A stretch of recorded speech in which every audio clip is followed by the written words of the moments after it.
Hey there, everybody. I'm Bob from Black Arrow Gaming, and I have 3,975 Imperium.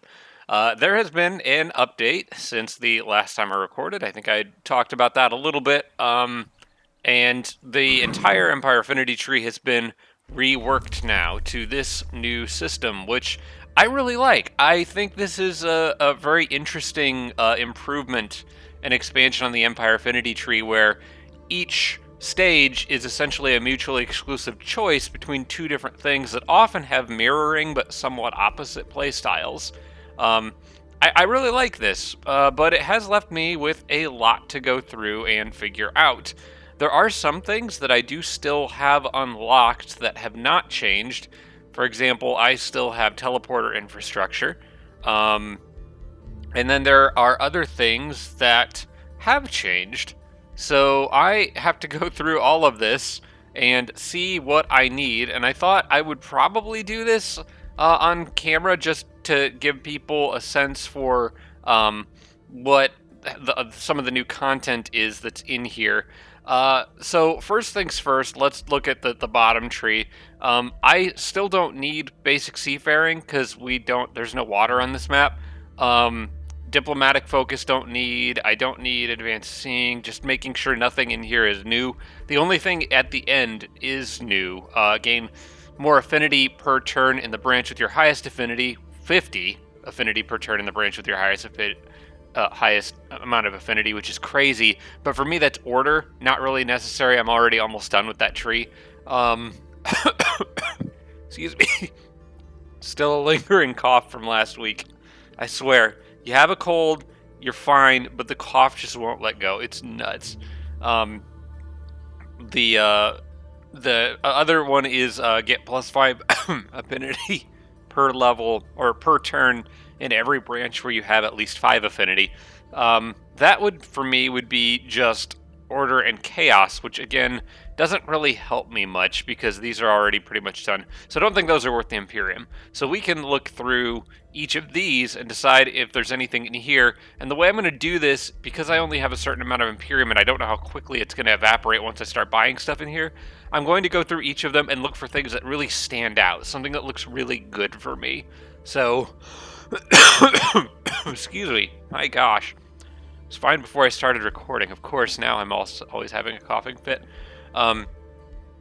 Metropolitan plans, unlocking skills for city cells and city structures cost less knowledge. Not hugely important. I have so much knowledge income, I can pretty much get what I want. This one doesn't do me any good because I've already built all the production structures I'll never need, so we can ignore those. Constructing outposts takes less time. This one might be worthwhile if I'm planning on building a lot of outposts. And then terraforming spells cost less mana and world map casting points. Not hugely important for me.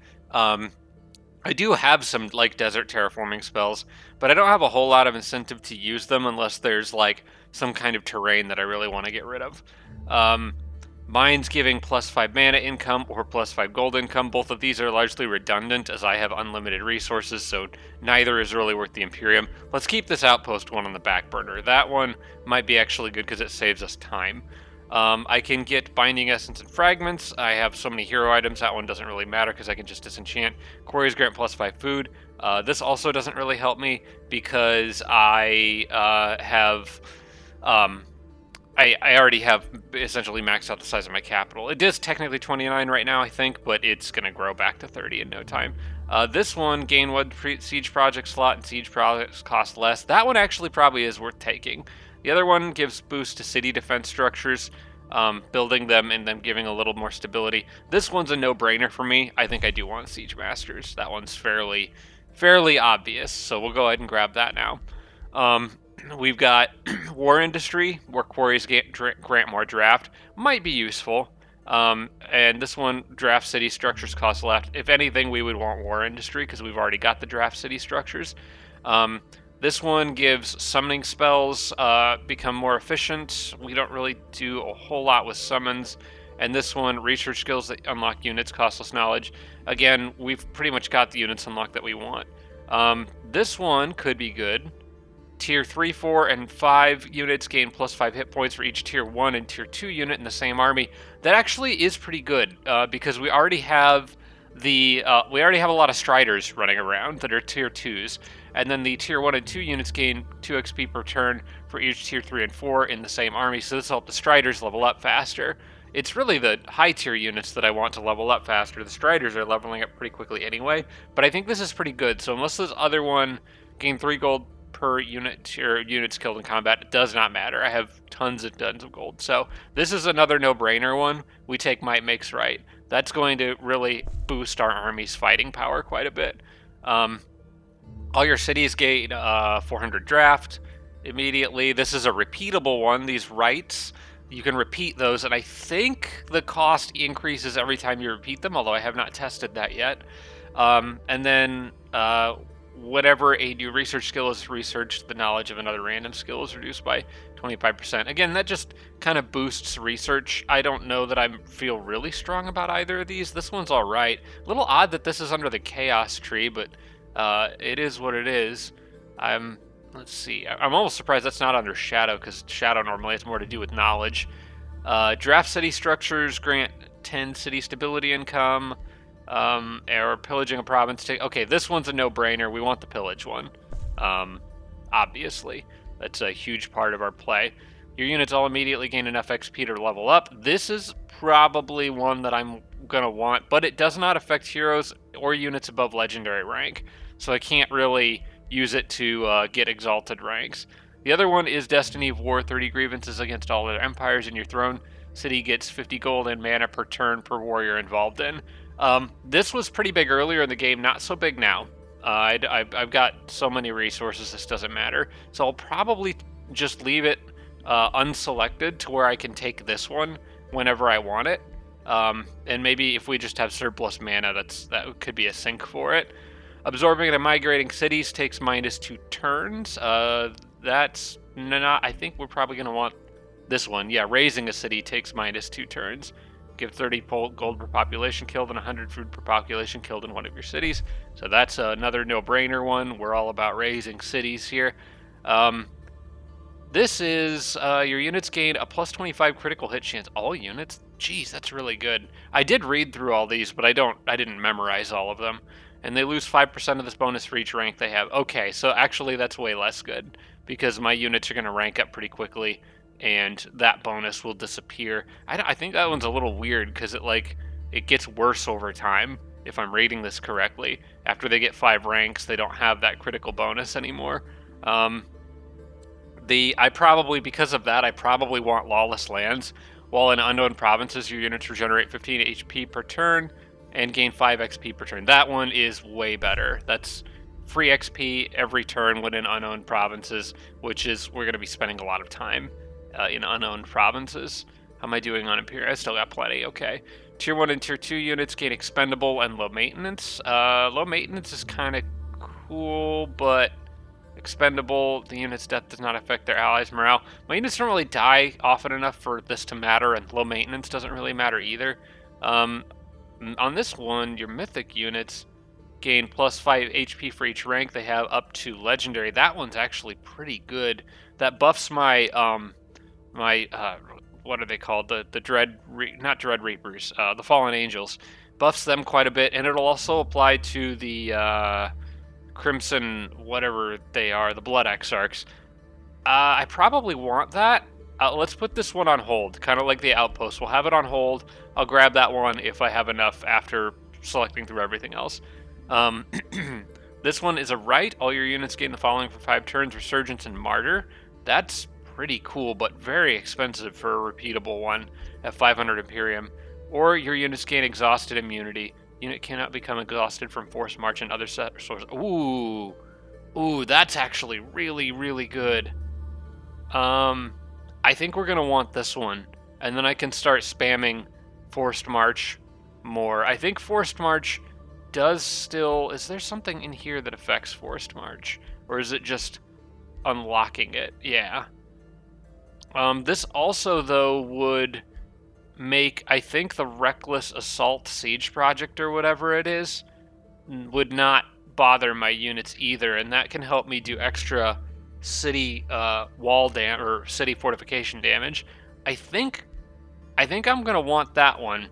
I'm gonna put it on hold for the moment. We'll come back to it, but that's probably what I'm gonna want. Forced March might not use quite as often just because it does health damage to my units, but they would still recover from it pretty quickly, so it could be good situationally. Might be one I want to unlock when the time comes. When clearing it over in the knowledge tree, we got when clearing an ancient wonder, you get a small amount of knowledge. That's basically a pittance compared to what I'm making per turn, so can probably ignore that. And then rewards from pickups increase by 40% or 60%. Again, doesn't really matter. Most of the pickups are taken by now. Routing units are captured if your side is victorious in combat. Probably don't need. And then this one gained 2 mana per tier of units killed in combat. Not important. Because I'm not really keeping routed units, and yeah, the 2 mana per unit tier of unit. This one might be okay just to have a lot of extra units laying around, because they do end up with low maintenance, which is kind of cool. It could be a way for me to get a bunch of extra free unit spam. It would be a sink for all those extra resources I'm generating. I might actually take that and just have like hordes of like excess units that were captured from the enemy, because I am causing routes pretty frequently, although I tend to that the more I think about it, I kind of like this, because I tend to try to hunt down and kill enemy units that route. This would basically mean I don't have to. I like that. Actually, I'm going to take that. That seems pretty good.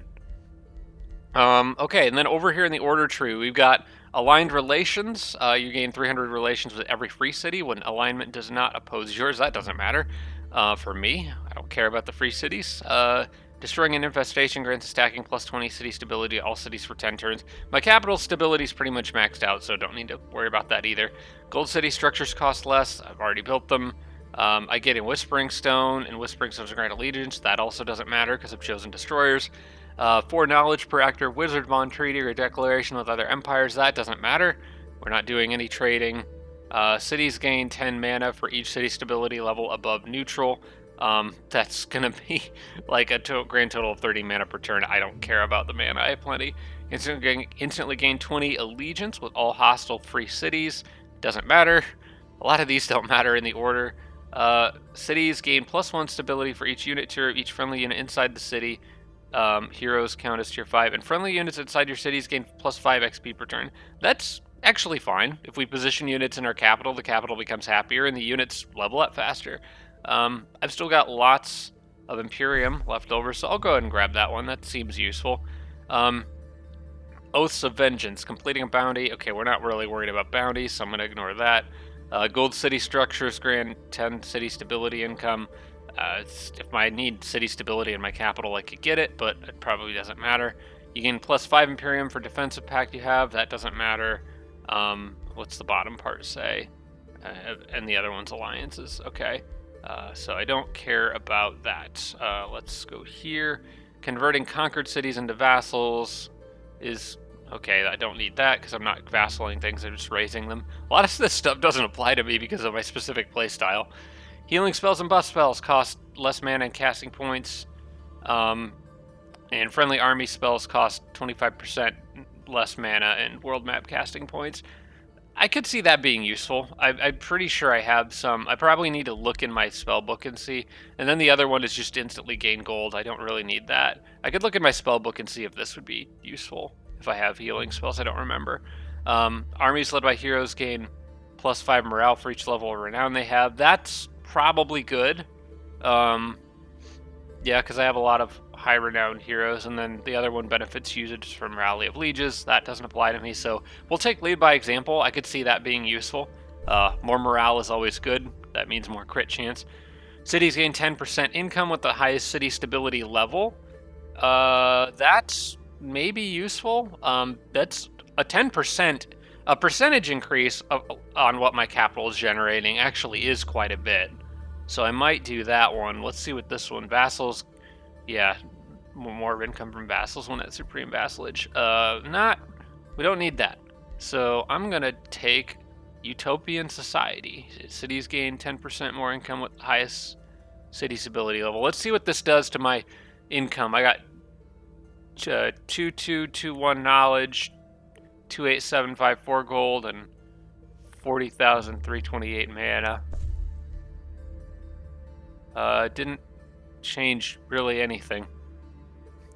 Maybe I'm not at the highest city stability level. No, it changed my knowledge. I don't really know what that did. All right, well, that's fine. We'll return to it later. So what were the three that we had on hold? We've got, maybe this will recalculate in between turns. We had the outpost one, which I think I can safely say that I'll pick that up. That seems, I've got plenty of Imperium left over. We had the Mythic unit one, and then there was one in the Order. I can't remember which one was it. I can't remember which one that was. The bounties, no, not gold structures getting city stability. Well, actually, that was like a maybe one. But I'm pretty sure my capital's at max level, so... Oh yeah, it had something to do with healing spells. Yeah, I needed to see if I had healing spells.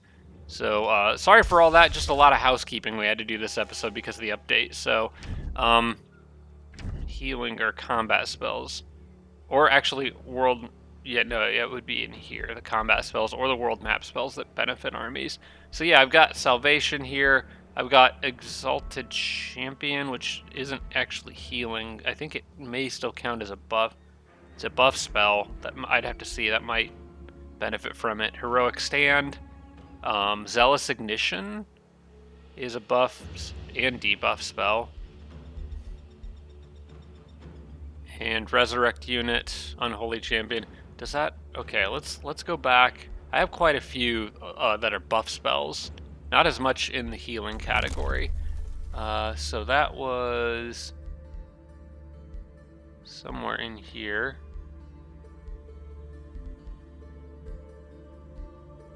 Healing and buff spells. They cost...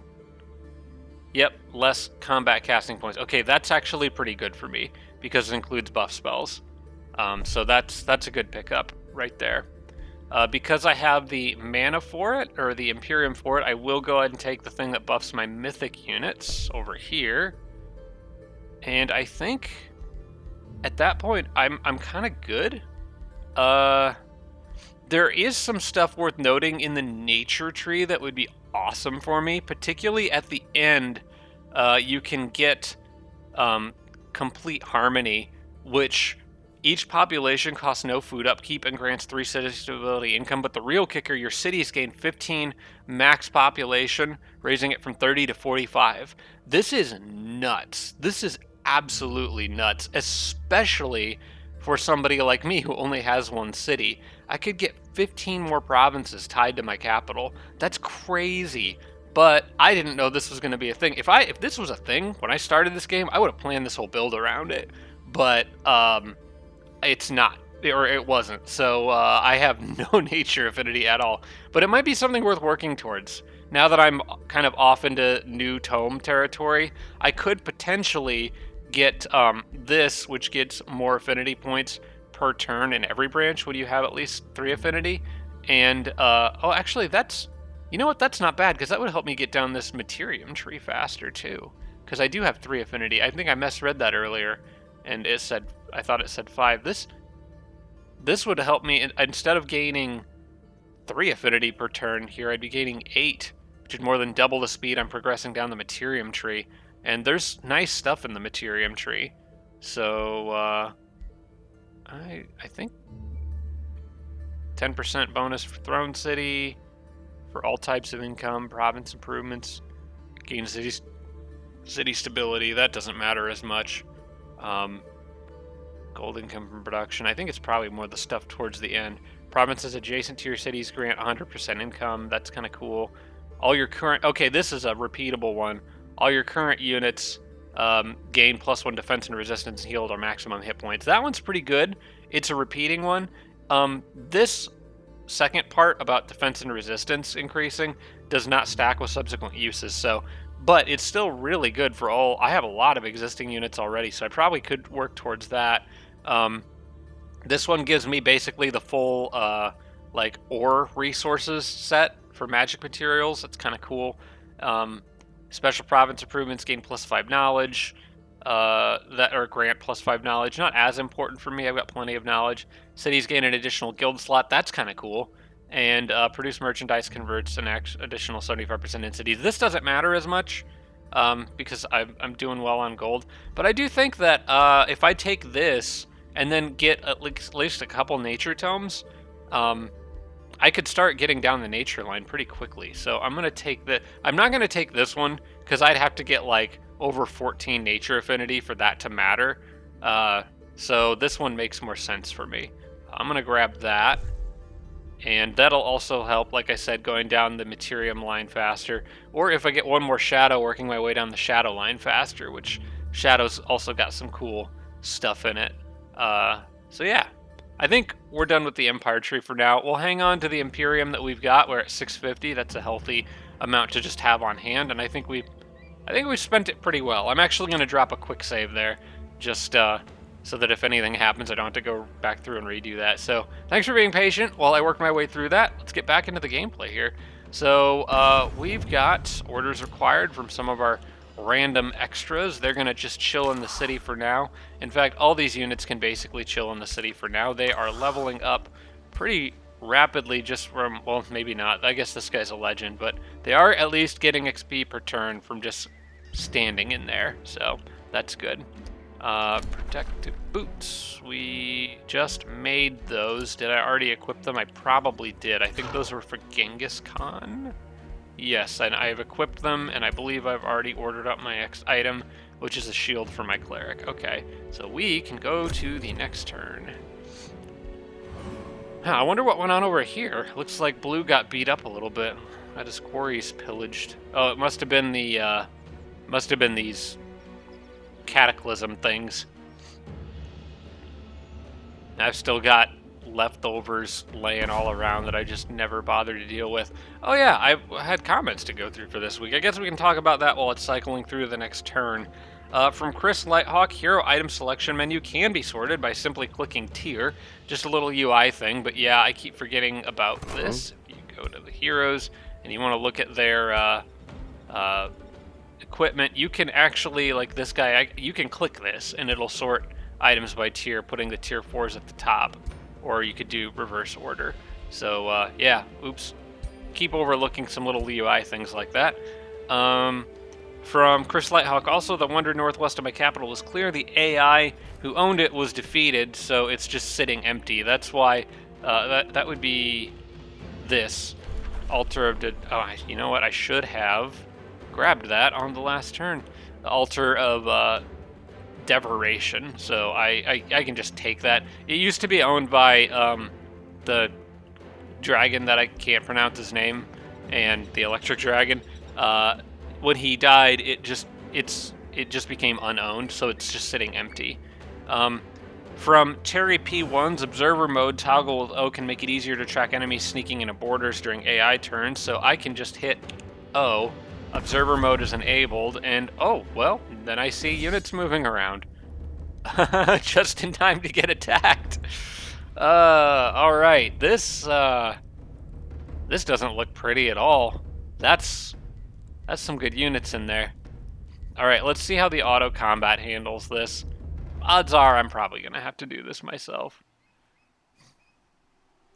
Guys, I'm trying to do something over here with this stuff. I'm trying to finish this. Oh, holy smokes, I destroyed them. I was not expecting that result. They got smoked. The corrupt soul tried to run. Okay, I mean, I'll take it. It's probably going to prompt me to see if I want to keep that corrupt soul, I think. Which would then have low maintenance, which is neat. Okay, so observer mode it does this. It pans around the map. I'm getting attacked. Okay, this is just some random small group. Watch these guys take something out. Mostly because they have those druid or those nature these things. I always worried about the Druids of the Cycle because they do have an insta-kill thing they can do. See, I don't know if I like Observer Mode because I feel like this is almost going to crash my game with how much movement there is going on. It's just bouncing all over. But it can be useful to keep enemies from sneaking up on you. It's going to give me a headache, though, so I'm going to turn it off. But just for anyone wondering, that's an option. So for me, I don't really care for it. It's too much movement. More of this. I think I turned it off. It still feels like it's bouncing around a lot. Okay, wow, this army was the center of everyone's attention this turn. Hey, I turned it off. Now it won't go out, or it won't stop.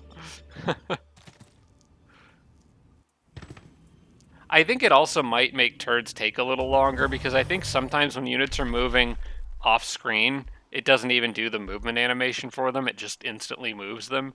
I kind of wish there was an instant movement option, which would maybe help turns go a little faster. But so now I can keep this guy, or I can just dismiss him and he won't go back to the enemy. So it costs mana to keep him, but I mean, I've got mana, so sure. I'll keep a Corrupt Soul. Helm of Hyper Awareness gives 3 resistance and immune to flanking. We'll take that. Now, and what are we doing here? Essence Siphon. You excavate the next area. The further you go, the more mana crystals surround you, dim, contaminated, and lifeless. The tainted fissures begin to converge towards their source. The enemies... Okay. Bunch of narrative stuff. I'm not going to read through all that. The source of contamination is close. You can sense it just beyond the next layer of earth. What were they trying to create with so much mana? This sector is affected by Essence Siphon. Combat spells cost 50% more mana and souls. Okay, sure. So we're kind of closing in on this. There's a lot. Dang, there's a lot of infestations down here.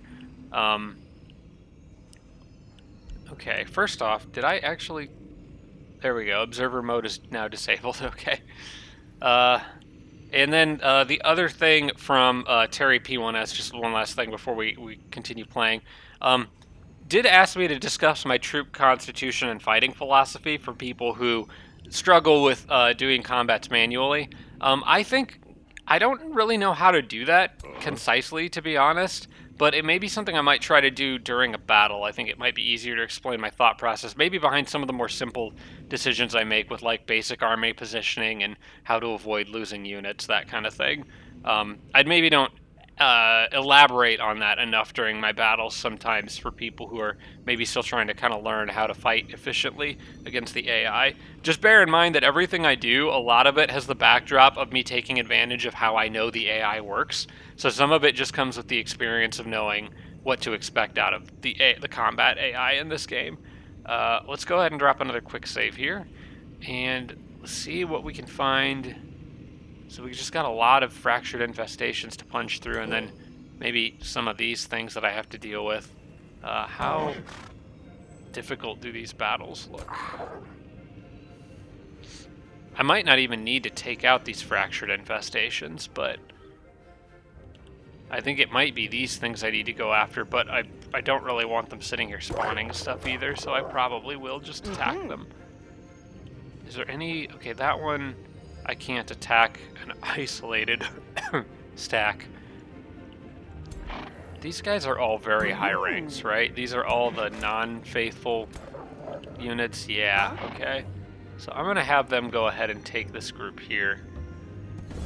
And I'm just going to try to clear this crap out of here. And if I lose a couple units here and there, I'm probably not going to worry about it. Okay, we're fine. Fractured Unicorn Mount, take that reward. Didn't I get a hero item over the course of the turn? Yeah, I got a helmet with Hyper Awareness. I need to, before I forget, I need to go put that on somebody. Okay, so you've already got an accuracy boosting helmet. You're going to have defensive masters, or you already do. You're on your way there, so it might be useful for you temporarily. The Cleric is going to have defensive masters. Although Hyper Awareness is still kind of nice, because even if you have defensive masters, your guard can still get broken.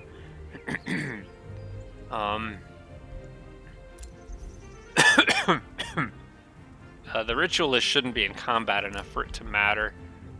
unless I have another helmet that would be useful for them. Kind of leaning towards giving it to the defender for the moment. Yeah, probably the defender. Or, you know, actually it might be good on the charge unit now that I think of it.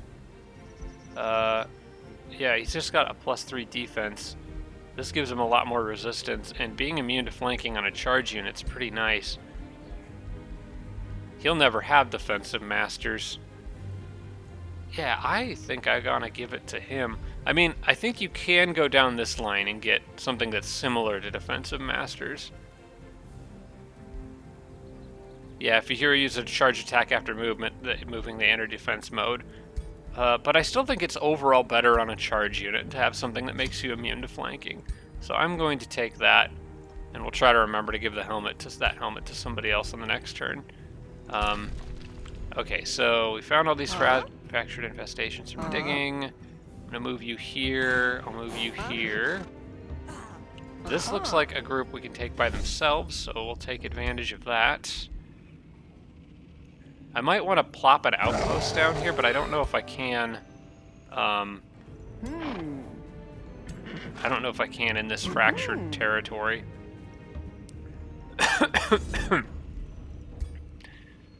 More low-risk battles, more easy kills on these infestations, hopefully.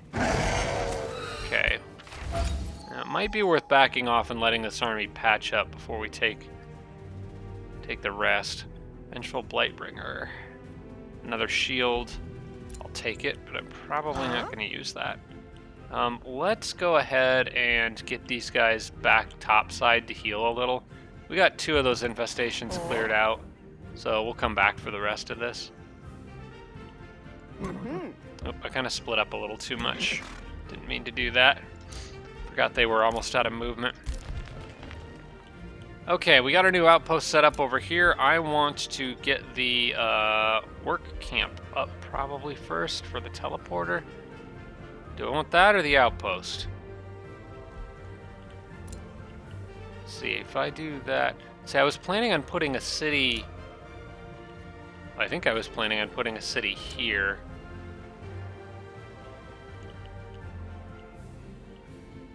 I could get the dried up basin annexed to this and get a little extra Imperium per turn. I think for the moment, let's play it safe and get the walls. Actually, we don't really need walls. I have a huge army sitting on top of that. I can just do the work camp. I probably won't actually even keep this outpost for very long. Once my capital moves, I'll probably just delete the outpost and just move the capital there. But the capital is still finishing up on some magic materials. I think these haste berries, I could over-harvest those, and I think that would take it down to 2. And then we can maybe move the capital a little sooner. You know, I almost might not even need this outpost. This might have been a waste of time. Aside from the fact that I could use that teleporter to shave maybe a turn off if I build the work camp and then put a teleporter up here, I could send the city through it and then guard the city, or yeah, move it a little more effectively. Is there anything else that okay, so that's 2 turns. There's 2 turns on that gold mine. There's 2 turns on that gold mine. I can make this 2 turns. I think I'm going to go ahead and do that to save us some time. So yeah, in 2 turns, I should be able to move my capital. 2 turns on that. I've timed this pretty well with a lot of different resource nodes, so I think we're good. Did I get this one? Isn't there... What are you guys doing? Research post, spelljammer. Where is the... Wasn't there an ore in here? Arcanium ore? Or something like that? Or the blood, Archon blood or something like that? I can't see it in here. I'm wondering if it got buried under a mountain or something. Huh. I'm like 90% sure there was a special resource node in there, but I don't see it now. So I'm not sure what happened there. But yeah, 2 turns basically, and then I can move my capital. So I'm going to plan on leaving that teleporter there and getting another teleporter up over here to help move it a little faster. Plan is to slap it down right here and then just start eating up all of Blue's territory. And have a much better forward position for fighting Noctis and Nicoreth. Alright. So I'm going to leave all these people here for the moment. They basically just need to guard for when my capital gets packed up and moved. In fact, I may send some back to help with the whole guarding thing, because these guys aren't the best people to be guarding my most important city. In fact, I might send everyone back, and if the outpost finishes, that's great. If it doesn't, that's alright too. But I think I don't want to skimp on protecting my capital. That is by far the most important thing that I have. So I'm just going to move everyone back, and we'll just kind of hope that outpost doesn't get captured. But all of these units will be assigned to protecting the capital. Alright, and then Genghis Khan, their only job is to wipe out these guys, which... do I want to go all the way down there to go after Sunless Court when I could maybe just go this way, bypass this city entirely, take Blue out, and then hopefully find a cave entrance closer to Sunless Court over here somewhere, and then just go underground and take that out. I think that makes more sense than going after Grey City over here. It will become an enemy city after the war, unless I think I still have the option to make peace with them if I want to. But this way kills a computer faster, and I think that's more important, so I'm probably going to take that option. I am going to move here first. Okay, yeah, we got a pretty straight shot right at Rachek's capital. I think we take that. That seems more important.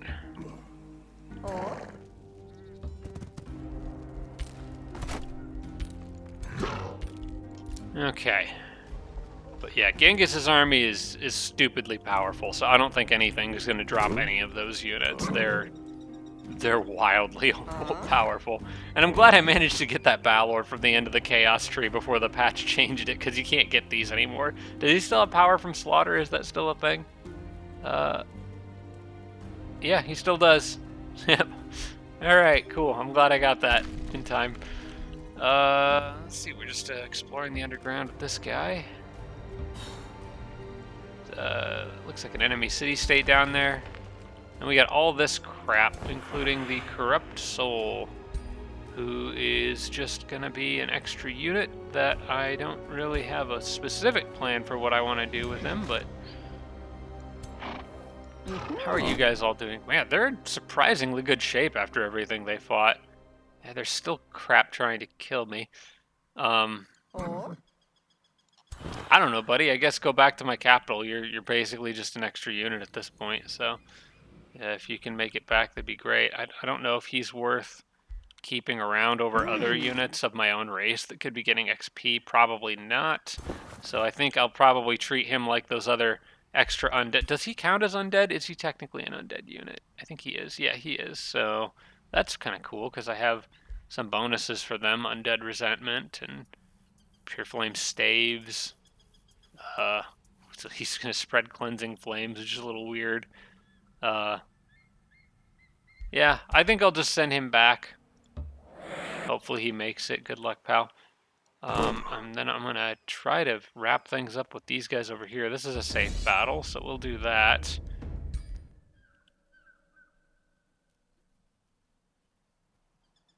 There we go. And then this is going to be a big fight. Mostly it's that stack there with the Herald of War. You don't see these things very often. Occasionally you'll run into them in events or dungeons. Aside from that, I almost never see these guys. They're cool looking though. When a friendly unit dies, heal 10 HP. Yeah, this guy is going to be a bit of work to take down. I think we'll be all right though. I feel like I've got a decent amount of faith in my troops here. I am going to bring in what I think are the 2 more powerful armies, which is going to be this one and these guys here. I think those 3 would be the best that I've got. It says this is a risky battle. You know what? I believe in my guys. They'll be all right. I've handled worse battles this game. And I really want this relic or whatever it is. Hey, we got it. Nice. Okay, Phantom Hills Aftermath. Okay. The warlord is able to finally see the truth. The fracturing calls out in dismay as if he was reliving the last moments of his distant life. All these years, this eternity, I have been dead. The warlord sheathes his weapon. I bow to your might and valor, Genghis Khan, he exclaims. Good choice, buddy. You have ended my vengeful curse and liberated my soldiers. May they all find their peace at last. The warlord hands over the essence sheath. Unlocks the spell. Okay, we'll look at that in a second. The Unmakers, they trapped the waters of creation, yet when they sought to release rain, they unleashed a deluge. You gain the essence of sheath. Okay, so this unlocks the spell Mend Fracture. Decreases Devouring Wind's value by 220, temporarily reducing the chance of a cataclysm. I think we may be well past that point already. Yeah. I think we're so far down the list of cataclysms, I can't really undo the damage that has been done. If that works the way that I think it does. The cost of the spell is reduced based on the amount of artifacts the Unmaker, or the Unmakers the caster has. And the spell does not contribute to the Devouring Winds and cannot backfire. Okay, so basically this kind of undoes the damage that the Devouring Winds are doing. I also... Restoring a ruined resource node is 20% cheaper. Scales with the amount of... Ooh, that's nice. Scales with the amount of artifacts of the Unmakers owned by the player. Okay, so the more of these artifacts I get, the easier it is for me to repair resource nodes. It just makes it cheaper, though. So mana is not an issue for me. So that doesn't really make a huge difference. And then I receive an additional 3 gold and 3 production in Astral Barrens and Sand. That's actually kind of useful because I can terraform and spread sand. But it's just more resources. This would have been nice earlier in the game. I don't think this is a huge deal right now. But we'll see what happens when I continue to unlock more of these artifacts. Okay, before he vanishes, ask the spirit for his mark of the warlord. Genghis Khan gains enough XP to rank up and 100 renown. That's kind of cool. Binds a spirit to your will in eternal servitude. I gain a warlord, which is a tier 4 mythic unit of the Forlorn Host. So it's not my race, unfortunately. Claim the siege engines. I get a few war golems. That's okay, but I can do without. Spread legend. Warrior. Okay, so what are these war golems? I'm kind of leaning towards just Genghis gets a level. I guess getting a tier 4 is nice. I just don't know if it's worth paying for it. He would get the benefits that I just unlocked for the mythic units, though. I think it's probably worth more than a single level on Genghis Khan, if I'm being honest. And he can do other things that make my units more powerful, commanding them to do different things. I think we probably take the Warlord. Alright, so we got that. It doesn't make a huge difference right now, but we'll see what the others do as I collect them. In the meantime, we do have this cool Warlord guy. He might actually make a nice addition to Genghis Khan's army. Oh, he starts with Exalted rank, dang. Okay. That's pretty cool. I mean... And because he's not my race, he does benefit from unit enchantments and stuff, like Bread for... Oh, actually Bread for War, I think is something that No, he would only benefit from any unit enchantments that affect specifically mythic units, so yeah, otherwise it wouldn't really matter. Hey, you know what? He's a tier 4 unit. I got Imperium to support him, so I'm happy with that. Now it's a question of what do these armies do over here? Can they keep harassing yellow? I mean, I do have one hero. We could keep harassing yellow. I could even go after Exocalis. We just took out a huge yellow army. In fact, 2 huge yellow armies in the last couple turns. I think these guys had the potential to, if not kill yellow, keep yellow distracted and weak. Noctis is still out here somewhere, so I do have that to worry about. I think this warlord stays out here with these guys and helps to kind of lead these troops. I think is how I want to play this. I probably want to fit him in with this guy's army. However, everybody is very weak. I think they could do with a little R&R back in an outpost somewhere. So let me drop somebody from this army. The warlord, I think, is a shock. He has a charge strike, so I could drop one of my charge units here. I got a couple archers there. Where can I afford to just drop a charge unit from? All of those armies have 2. Honestly, maybe that guy. I just drop and then leave the other armies with the divided up the way they are. I will drop one that is like a gold rank, because this one's exalted, so I'd rather keep him around because he's helping to level up quickly. How about you, actually? Go here for now. You guys go down here. Oh, no. I kind of screwed that up. You know what? Everybody just go south. We'll figure it out on the next turn. Oh, crap. Except... have I moved everyone too far? No, I'll be okay. Because they can get there. And these guys can get here. Okay, I'll be fine. I do kind of want him to... you know what? I'm going to put him on that mountain so he's harder for somebody to reach. Because I don't want a stack to attack him alone and then just pull in 2 others. But where everyone else is positioned, they are still guarding each other. These guys were extras on their way back. I think we're just going to keep them to doing the same thing. Then I still got my scout down here. There's Tuskheim over there, which I'm planning to ignore. I could start scouting out the path to Sunless Court. Odds are the scout's going to get caught along the way, but I don't think it hurts to map this area out.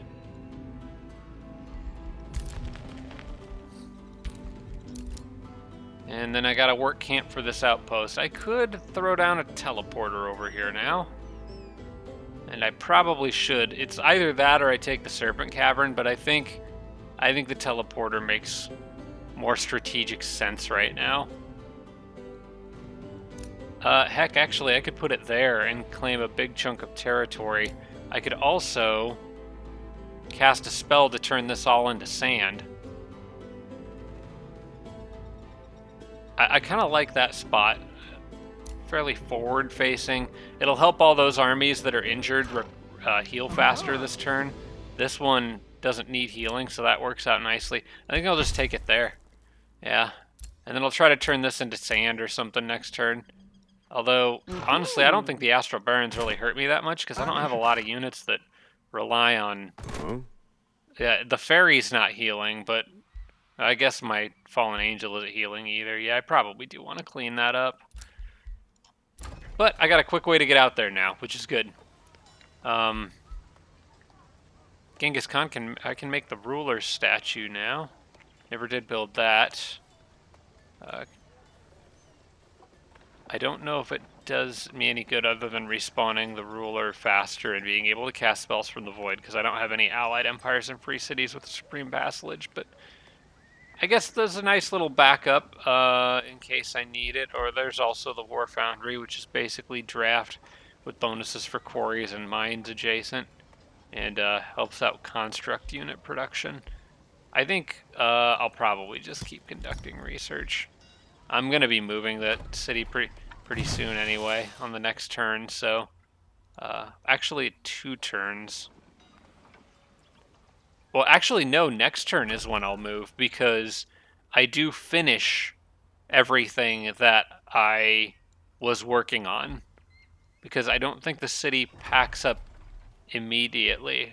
Oh wait, does it pack up immediately? I think it actually does. I think unpacking is what takes a turn. I'm pretty sure packing is done immediately. I could be wrong about that. I guess I'll eat my words if I am. I don't remember for sure. I know there was some strange rules about that. Okay, so we do have a couple materiums that we could unlock. I don't really need either of these. I don't think 10 gold per turn from production city structures would amount to a total of 30 gold per turn. I don't think that's worth 250 Imperium, not when I have 30,000 gold laying around, so we're just going to ignore that for now. The city is maxed out on city stability, so we don't need to worry about anything that gives me more city stability. I'm good in that regard. Shop of Secrets. Wait. Oh, I thought I had these turned off. It must have turned it back on. Yeah, it changed how these events work. I normally leave these off because I kind of think the mount one is a little overpowered because it's almost like getting another race trait if you didn't pick a mount race trait. That's really my only problem with them. Otherwise, I think they're cool, but I think some of the game settings, these got lumped in with like the events, like the toll of seasons and some of the intrigue events and stuff like that. And so now if you have those on, like they're all on, but you can turn them off individually and choose which ones you do and don't want to appear. But I guess if it's on, we'll look and see what he's got. So is this the mount one? Okay, no, this is the mana one. Well, I mean, I've got mana. I could reveal Throne City. Reveal ruler location. Explore the world. Gain 1,000 knowledge. Gain 600 knowledge.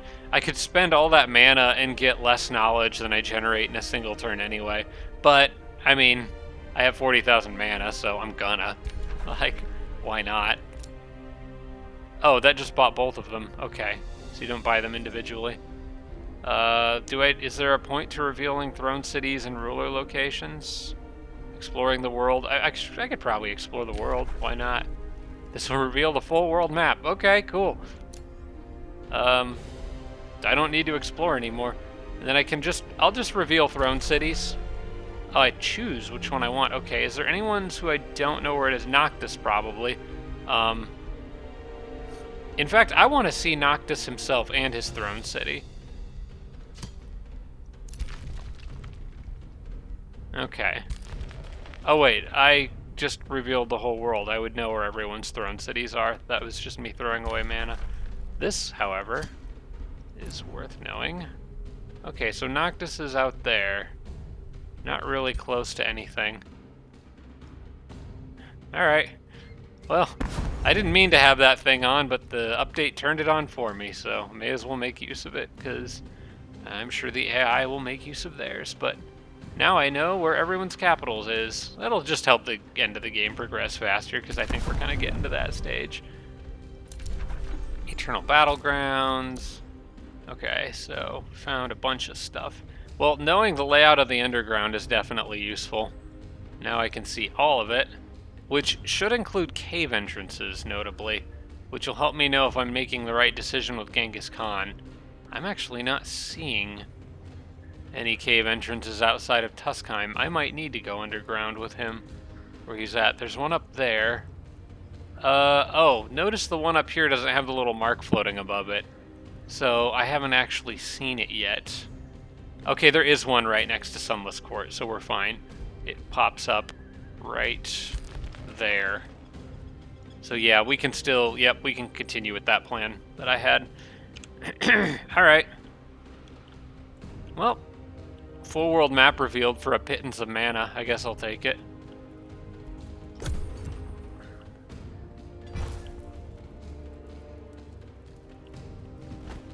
Oh, okay. You got one last stand in you, huh? Alright. It says this is a risky battle. I don't see this being a risky battle at all. Other than maybe I'm in a spelljammer. I think the AI is just straight up wrong about this prediction. I don't think I lose anything here. I think it's overvaluing their heroes. And generally undervaluing my units. I think it's still doing that because of transformation aesthetics.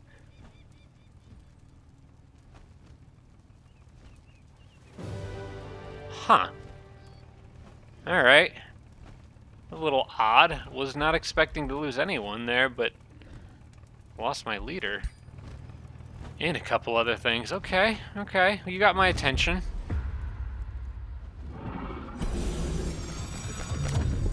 But these are like the best of my best troops, so... there is no Spelljammer active. I don't really know how this went so bad. Maybe the swamp wasn't good for me? I don't really know. Or that must have something I'm not expecting. They got a Frost Dragon. That's pretty strong, but I can handle it. The rest are Lightbringers. Maybe they got some lucky converts. They only have one Lightbringer. Most of these are like tier 1s and 2s. How did this go so wrong? Huh. That's weird. Alright, well, let's get into the I think I'm just going to bunch everyone more into the center of the map, because I want to take advantage of some of these big, powerful AoEs that I've got. So I'm going to do that.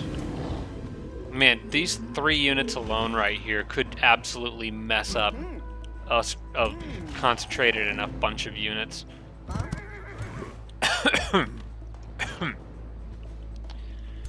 I would really love it if this cough went away. It's been 2 weeks since I actually felt sick. But this dang cough just will not let go.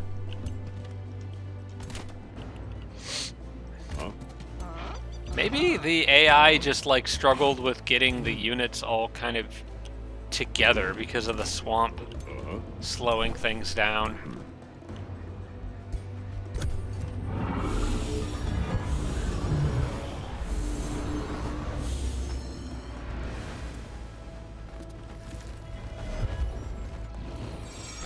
I would like, if I can, to get all my units positioned on this large center landmass here, and then try to goad the AI into attacking me. So, regarding combat strategy for this particular fight, because I have 3 units with large-scale AoEs, not Chaos Brand, Sunder the Earth with this guy, and then these guys who have Ray of Corruption, essentially the plan is to try to get the enemies. So I have an advantage here where enemies are naturally going to try to funnel through these little choke points. I know they'll probably do that. Any foot soldiers at least will. So they'll bunch up into lines, and these are line AoEs is what I'm thinking. Like Dark Temptation, not Dark Temptation, gosh dang it, and now I'm doing this. This is like a line-based AoE, and the one the Balor has is similar. So basically, I'm planning to try to take advantage of the way the enemies will likely approach me. So in this particular fight, my overall strategy is get them to run at me, and then hit them with massive attacks and maybe just wipe out a whole group of them at once. Helps to click on enemy units to see how far they can move. So I'm going to move the shield up front. Genghis Khan can be sort of off to the side here. And then another person guarding Genghis, and just sort of build a wall around my range units. It's okay if some people are in the water, it's just slowing them down, but I don't think they do anything that's going to make me weak to being in the water. And they don't have any like electric damage or frost damage, so I should be fine. Definitely want to try to get these guys up front if I can. The cleric can stay more like in the back. I want the shields up front, I want the pikes up front. And then these guys can all move before they attack, so I have flexibility with where I position them. Just wade through the water, everybody. Cleric can kind of stay more in the back and move you up. Just run you as far as you can go. This is an awkward map to fight in.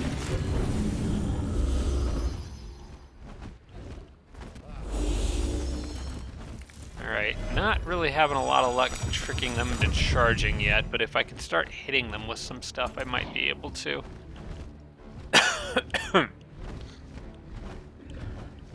Yeah, they formed quite a line over here.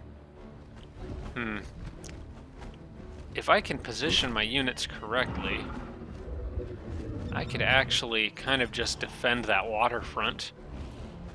Yeah.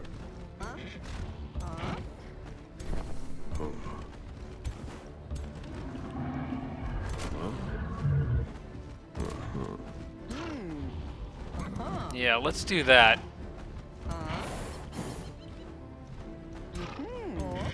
Just continue to make that wall. I want Genghis in a good spot where he can do a lot of damage output.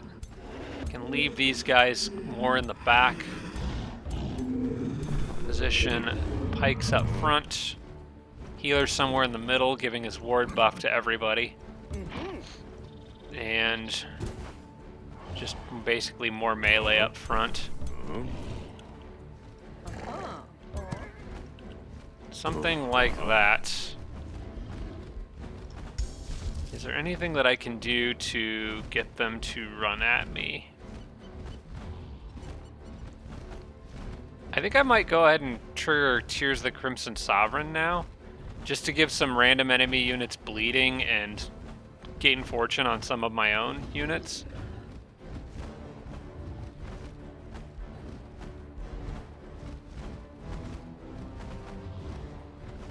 Yeah, that probably would be good. I'm also most likely going to try to take advantage of Zealot's Ignition on some of these choke points and spread a lot of cleansing flames. But I think this... when casting for the next... Yeah, I think just damaging the enemies, giving them blood parasites, and giving my own units a little healing, and a lot of my units are a little bit damaged. I think this is actually a reasonable thing to cast. It will backfire. We got Domain of Mayhem. Okay, that's going every 2 turns. All units have a base 30%. Okay, things are going to get chaotic. Alright.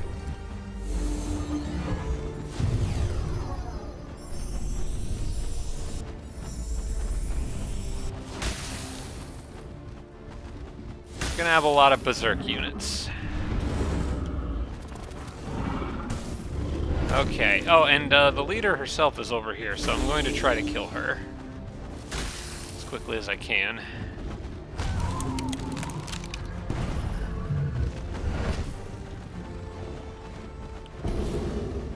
Oh, they taunted my support unit. Well, if I can kill the hero, it'll clear that taunt.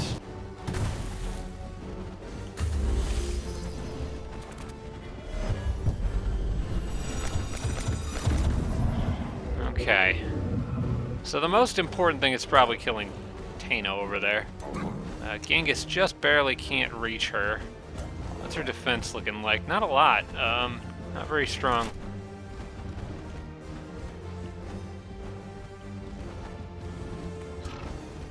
The archers could actually teleport and get a better shot on her. Is this afflicting miasma that I'm standing in?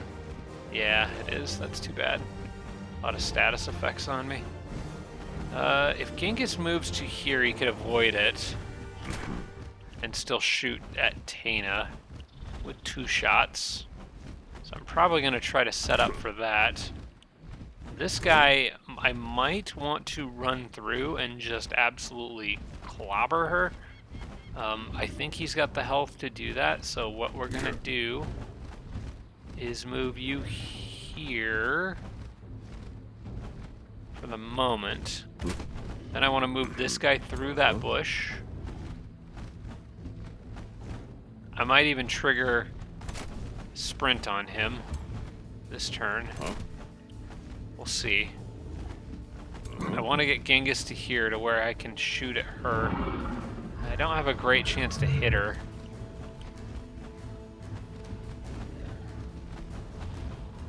But Genghis could also make somebody else go twice. And I might use that for the archer. Okay. So I think what I'm going to do is put Genghis here. I'll take his free shot just to see if I can get a lucky hit. Ooh, I got a very lucky hit. Okay. Yeah, she's dead this turn. Now the question is more of... Yeah, now the question really becomes more about what the most efficient way to kill her is. I think I probably want to teleport this archer here. That should give me a clear line of sight, and yeah, she's just gonna die. Okay. Well, so much for you. Genghis can now focus on other things. There's a huge AoE opportunity there. But do I want to go for that? I think I probably do. I think the units over here can deal with everything they're up against. Like, I've got the dragon there, but the pikes will be fine against that. This guy is apparently no longer taunted. I think he shook it off. Not sure why. Yeah, I could just do so much damage with all these guys over here. That is very hard to pass up. I think I'm gonna have to try to make something out of that. I could almost wipe out that whole army. Just trying to figure out what the best position is for everyone. It's like, that's a huge hit right there. I think what I could probably do is move them up in an order, like a leapfrog order. So I'm gonna undo his move. And I'm going to see how far away the furthest one can get. Also, I want to see what they actually do. So this gives them weakened. This one actually sunders defense. The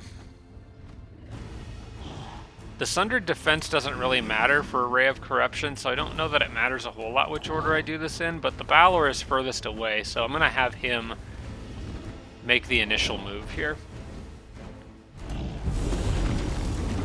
Oh my gosh. That was a crit. Now, can I do this from point blank? I can. Oh my gosh.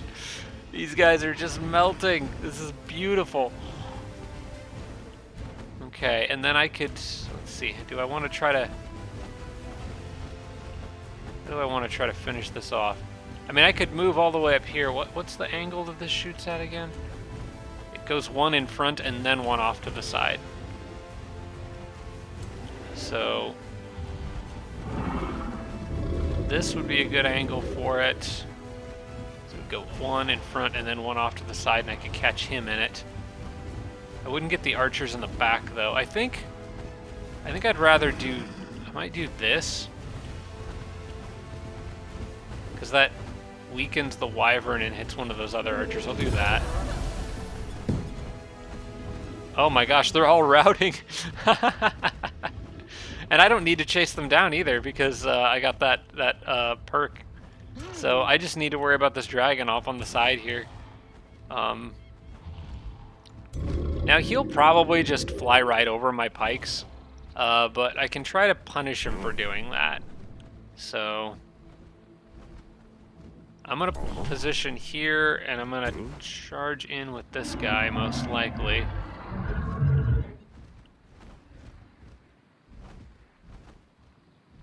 Cancels defense mode. If I do this, would that hurt the dragon much? He is an ice dragon, so he shouldn't, like, fire-themed things.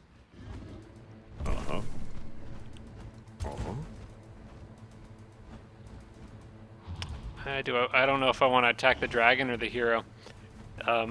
Let's see how much damage this guy would be likely to take if the dragon and the hero both targeted him. Not much. But I think we'll leave him on defense mode anyway. And I'm going to do this. Because this also puts them into defense mode and creates a little wall for me. The dragon will probably fly right over that wall and try to target units in the back. So I may want to move range units out of the way momentarily. I'm also wet, so that freeze is going to be more likely to actually freeze this unit's, or freezing breath. See, you could get to there. I can't afford to avoid that really, but I can sort of block these units in like this. And I'm actually also going to go ahead and have this guy heal himself.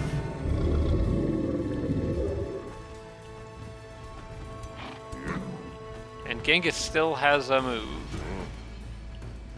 If I sprint with this guy, I could hit the dog in the back.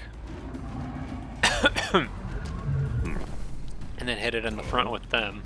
And then that would free up Genghis to kind of just shoot at something else. Oh yeah, I could also make somebody go again a second time. Maybe the Balor, actually. Because he's got power from slaughter. I want him killing things. So I'll go ahead and decisive command on you. And then he can... If I can do a little damage to this guy, the Balor could finish it off. I think I could do that because you still have movement. So if I do this with you, you can hit him. That'll displace and replace, but the Balor should have enough. Or you'll just crit him and kill him anyway. Alright. What about this? Chaos Brand.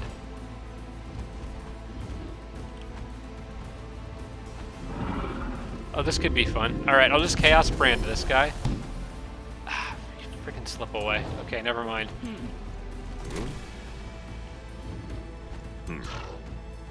Let's just go ahead and do this. I actually want to get to this guy in the back because he's not routing yet, so I want to get in his face and cause him some trouble. I can hit this thing. Genghis Khan can... Do I have anyone that could finish that off? Yeah, I can go here. Genghis can just kill it. Actually, it's basically no threat. I'm gonna work on this guy. Oh, now he's running too. Okay, they're all running away. And then I could, one last thing. Zealous Ignition, right here. Even more fire. I don't target units suffer a random negative status effect, okay. So he got a random negative status effect. I could really hurt one of these guys. Because he's now doing bonus damage. Yeah, you know what? Let's punch that hero in the face.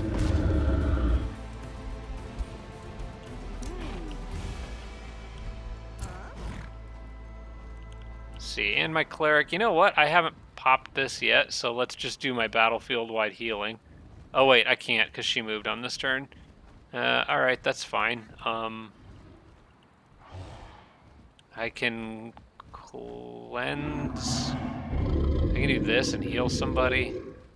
It would be more effective to heal one of those frontliners. Hang on, let me slightly move her and do Cleric's Favor on you.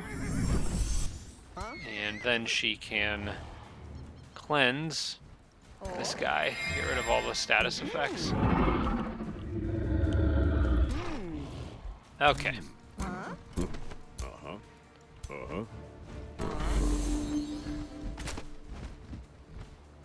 And then I guess you can, well, you don't even need to taunt anyone. It doesn't matter because if they rout, they rout.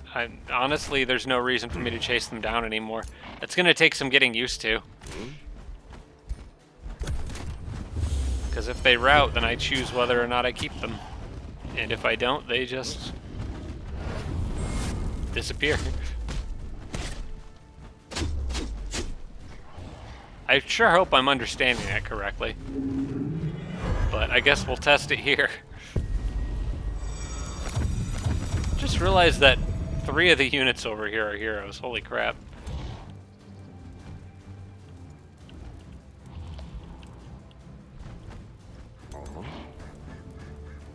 Let's try to make sure that all of them die. The heroes I probably do need to chase down. I'm not I'm not sure that the same rules would apply to them. I'm gonna assume they don't.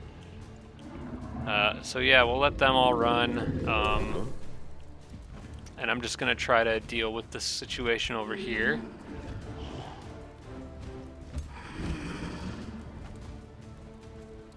Let's see, I want to soften this one up and not actually kill it because I want the Balor to get the kill.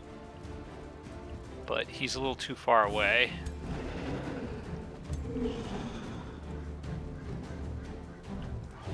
How about you? Can you soften him up enough? Or maybe you, actually, because you do bonus damage right now.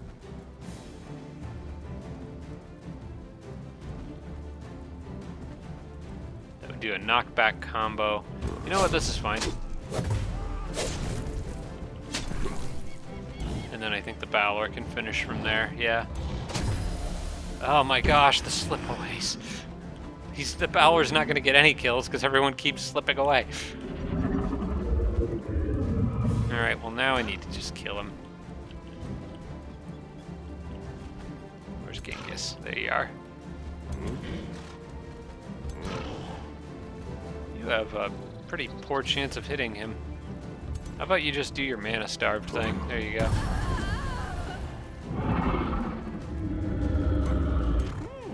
I guess she can do battlefield restoration now. Why not? Regen for everybody. And then I need to do something about that dragon. Yeah, let's weaken him a bit. You, I can teleport to here. You may have an okay shot at the dragon. Yeah, 70% is fine. I'll take it.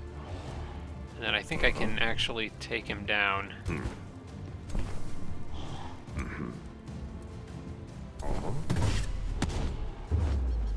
Yeah, if these guys target the units adjacent to it, the dragon itself should go down. There we go. Oh, frick. Ah, okay. It's fine. I can kill him.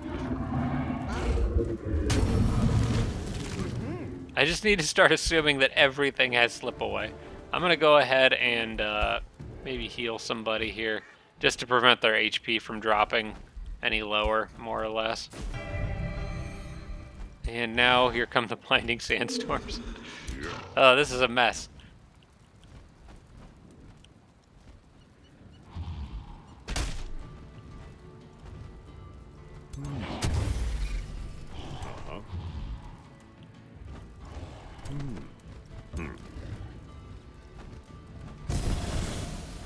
There we go.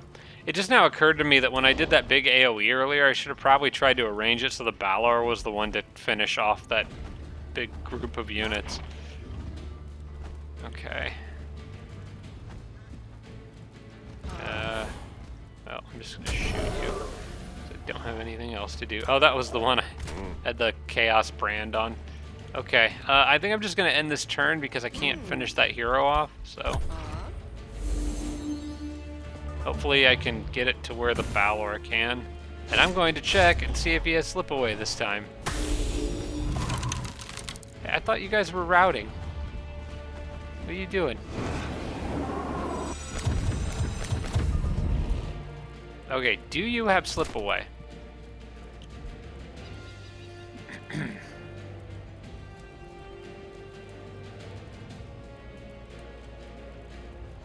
It does not look like it. Okay, so I should be able to just weaken you and then kill you with the Balor. If everything goes according to plan. Now, there is a good chance that I crit him. My units are all blind. There's a very good chance that I crit him, actually. Okay, there we go. I think I've got this. There. Balor at least gets a kill. Enemy is fleeing the field, we'll let them run, and then I want to see, do I really get to choose whether to keep all of these units that routed? It looks like it, because it's got the little bars.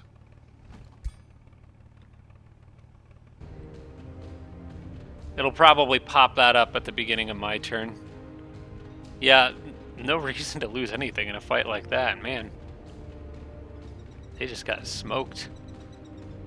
I'm realizing I could probably squeeze an outpost in here to make this all a little easier.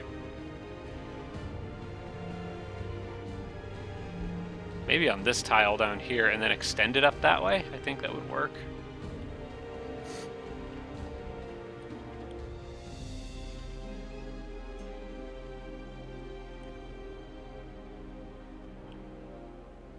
Yeah, that's probably two separate tiles. So if I put an outpost here and then a teleporter here, this is going to be a decently long siege. So that's actually definitely worth doing. Although I'm pretty sure I do have some siege breaker stuff in this army.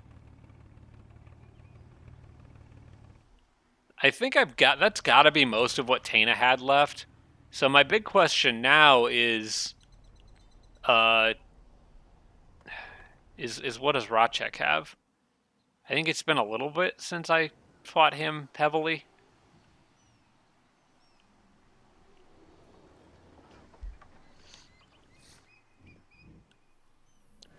And there's also the question of what's Yellow still got. I think Yellow's got to be severely weakened at this point. I think Noctis is the only remaining wild card. We haven't seen or heard anything from him this game. Whoops. I'm so glad there's a way to reorient the camera, because I tend to hit these rotate buttons every now and then, and I hate, like, if I had to try to like manually get it back to being straight, I would never be able to get it. It would always be slightly cockeyed. If you hit R, you can just reset it to true north-south. Okay. Oh my gosh, that's funny. I could keep all of that crap and just throw it at whatever I wanted to. And if it died, it died. Do I want to do that? Like, I don't know.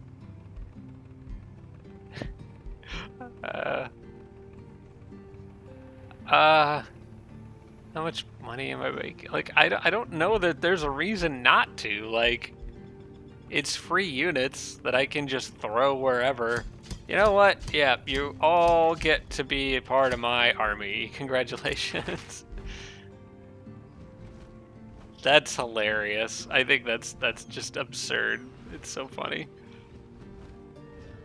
Okay, resilient Aegis, damage reflection. That's a better shield than what I think my defender is currently using. Where are you? Okay. Yeah, that is definitely better. I would rather have damage reflection. There you go. You leveled up too. Keep working your way towards defensive masters. That's what we're all about with that guy. And then I think I got a two-handed weapon. That might be good for the charge attack guy, because I think he's got a tier 3. It does have power cleave on it though. Power cleave is very good. Oh, this is a mace. Wait, no, that is a two-handed.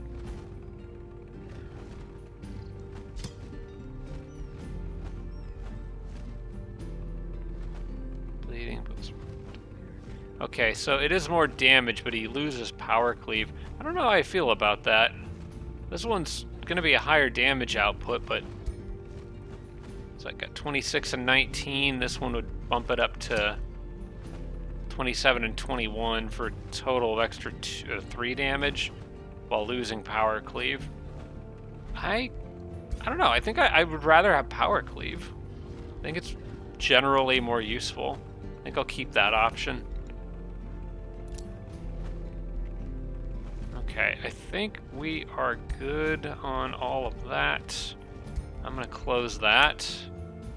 My cleric shield will be done in a turn. I have to select research, none of which help me. Although now I'm going to end up with units from other races, so maybe some of that will be useful.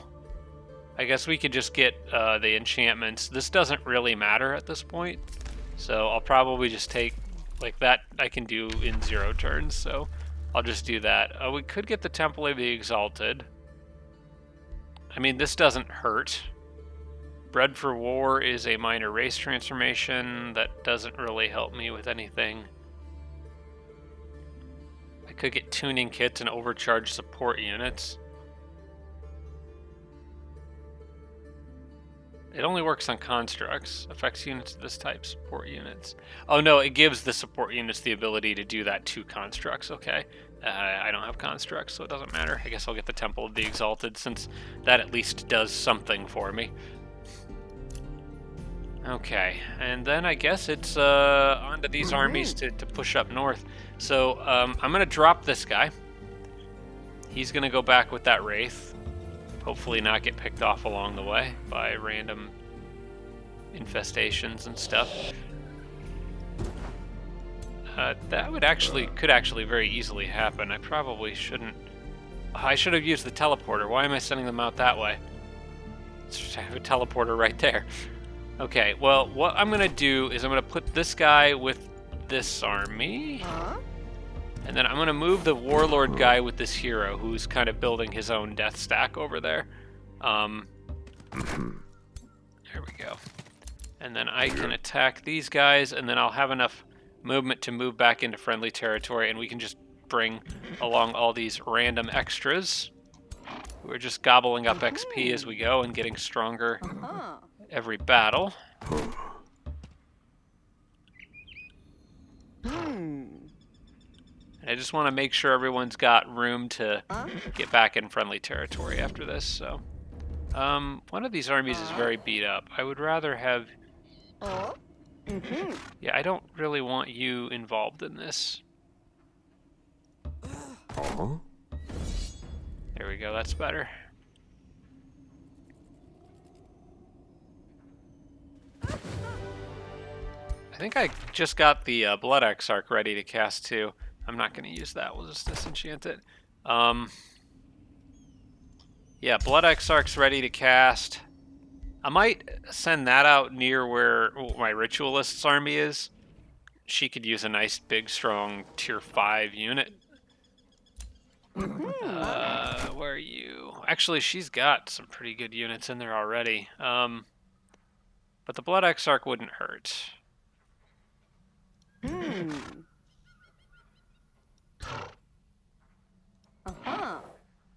The only question is whether I would rather have it out by, like, Genghis.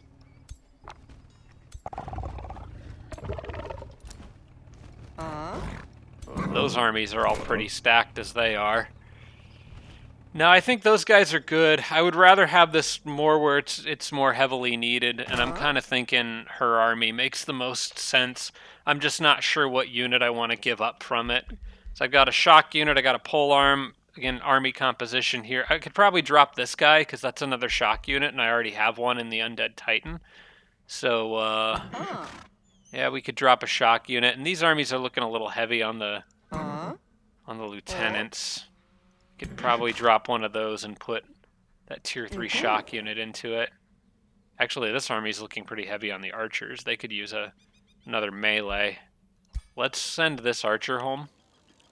Although, by send home, the home's actually about to move, so I'm not sure that that makes a lot of sense to say. But I'm going to drop him there. Move this guy here. I've still got... Is it one more turn before I can move? Yeah, because I'm pretty sure this packs up instantly now.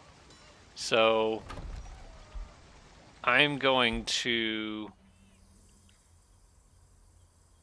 Yeah, I'm going to wait one more turn. I could be wrong about that. I'm not 100% sure, but let's drop... Whoops, no, don't wait. No. Misclicked there. There we go. I want to move you guys... Here. It's being weird and wants to like make them go through the teleporter, even though that's like actually not faster. Okay, there you go. Get back here. Probably get on there. And then I'm going to go ahead and summon you to the Ritualist group. I can't cast spells for 2 turns. Cool. That's unfortunate, because I was going to try to spread some sand. Oh well. Then we're gonna try to get everybody else down here, but we're gonna have to micromanage it because it really wants to send units from through teleporters. Sometimes in situations where it doesn't make any sense to do so.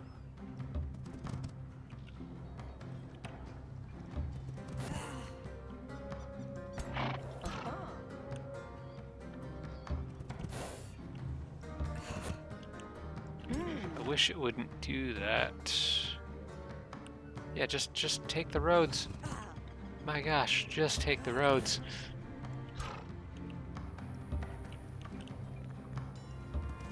There we go. It's kind of a mess of units, but they're all here. And that's what's important. Then there's this one extra archer. Okay, they're all good.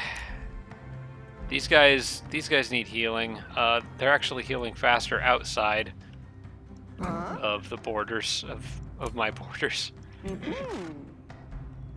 Or at least the ferry is, because the ferry can't heal inside.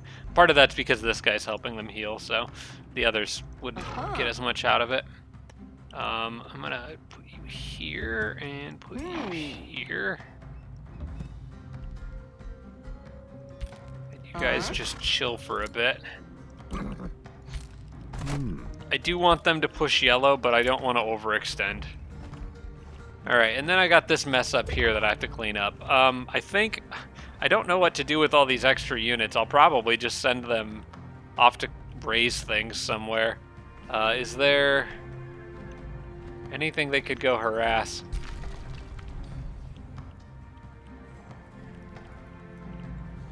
I don't really know what would be good to do.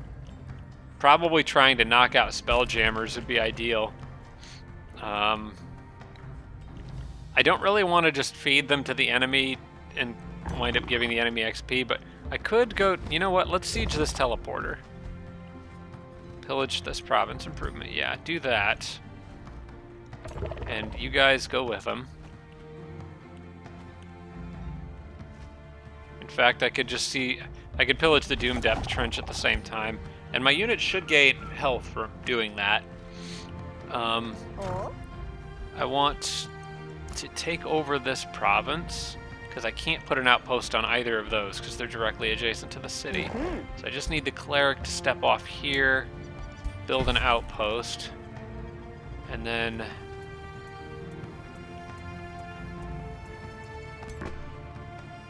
these guys go here. Cleric steps here, these guys step here, and take one of these guys and attack this to clear out those last few units. And then we siege Rachek's capital. I don't really think it was necessary for you to take that much damage. Why did that happen?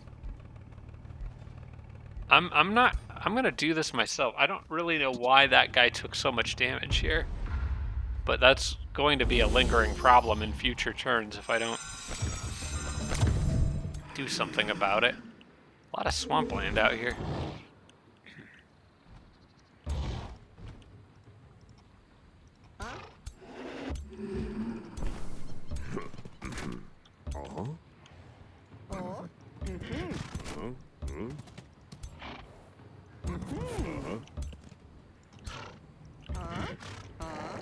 Alright. Fight like this, I don't really have much of a strategy. I'm just rushing the enemy and kind of, I guess, broadly speaking, good to keep your units spread out when you're dealing with these big ironclads, because, you know, they're all about AoE. I'm fairly staggered here, so should be alright.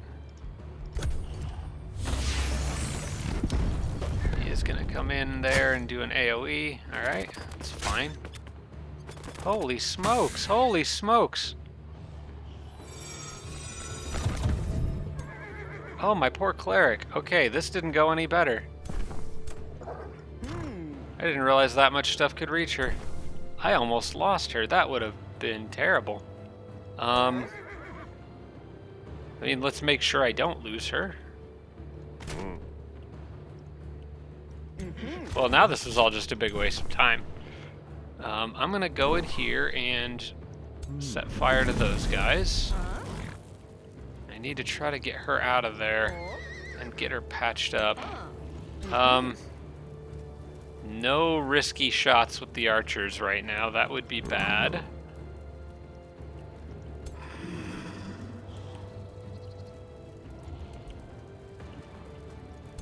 This guy can do this.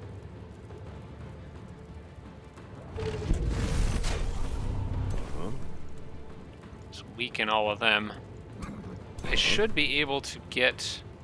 Okay, I can get him up here. Then I can get this healer behind.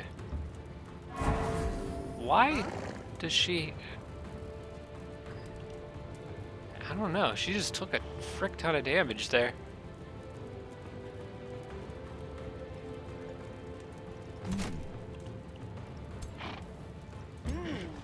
You know what? I'm actually going to use his little teleport so he can shoot 3 times.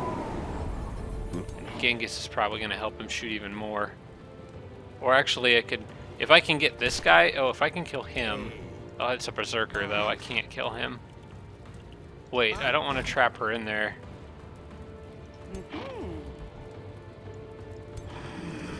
No, I want her to have a way out. I need to get rid of that berserker's attack. Cancel his retaliation. Genghis can do that. From here, actually, I think.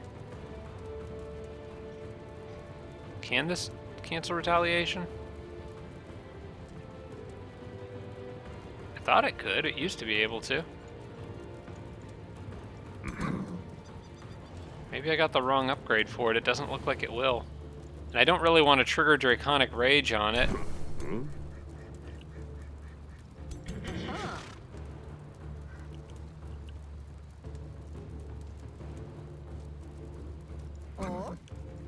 Right now I have trapped her in there unless I move this guy. She doesn't have a teleport or anything like that. I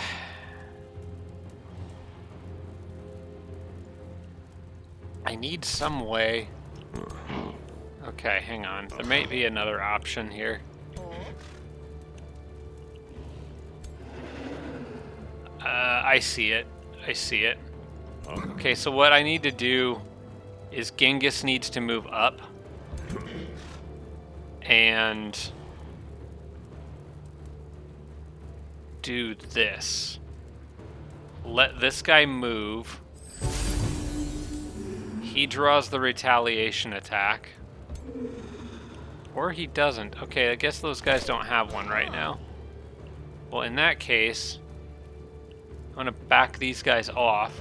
We're not going to take chances with these arrows. We'll take the hits from the dog. As long as it doesn't have a method of immobilizing. Maybe I can kill the dog. I can probably kill the dog. If I position this guy right, actually I could probably kill a lot of that. I think from this angle he could.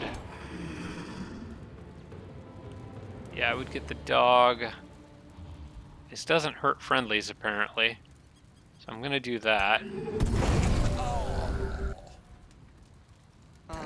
Okay, now she can get away. Get the heck out of there. My gosh. Pat yourself up. Okay, now we're probably fine. That was weird.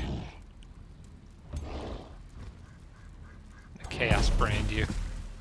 Should probably try to get something on that tank in the back too. But I can't at the moment. Go defend her. I don't know what her problem was this battle, but she just kind of melted. Alright, and everybody else needs to just chase that tank down.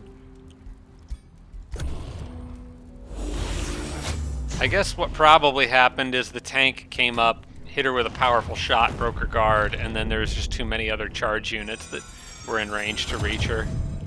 So I didn't pay very good attention to how far they could move. I'm lucky I didn't lose that cleric there.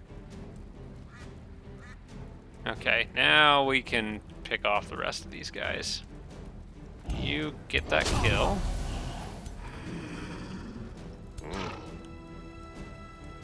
And I can move up and blast this cannon into oblivion.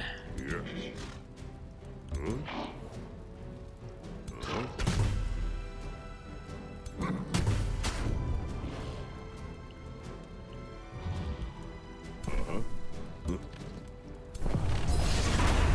Alright, that was even worse than the auto, because that cleric has got a shred of health left. To the point where I almost wonder whether I should abandon or fall back so that she doesn't get like killed by some spell. Sure, you can join me.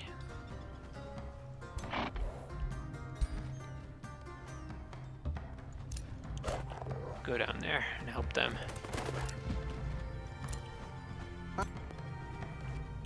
I guess if I used her army to pillage this, they would get a little bit of health back. So it would probably be fine as long as Rachek can't cast a spell on this turn. But there's a good chance no matter where I move, he's going to be able to see me and cast a spell anyway. So how much would she recover? Health would she recover in enemy territory? Not much. I think it's probably best to... Well, I think it's probably best to pillage. I think no matter what happens, like I could look and see maybe what if there's any active effects in here. I'm actually not sure how to check that. How do I look and see if a city has active effects? It's like, do they, or maybe they don't have any. I don't see a spelljammer. It's kind of nice that I can look now, but I don't see any spelljammers, so I think what I'm going to do is have them pillage this while the others siege the city. I think no matter where she moves, I'm deep in enemy territory right now, so if they cast a like damage spell, she might just die and I'll have to resurrect her. But I'm going to try to siege this, and that should get her some health and not slow me down.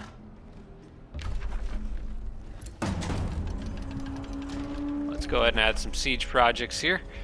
So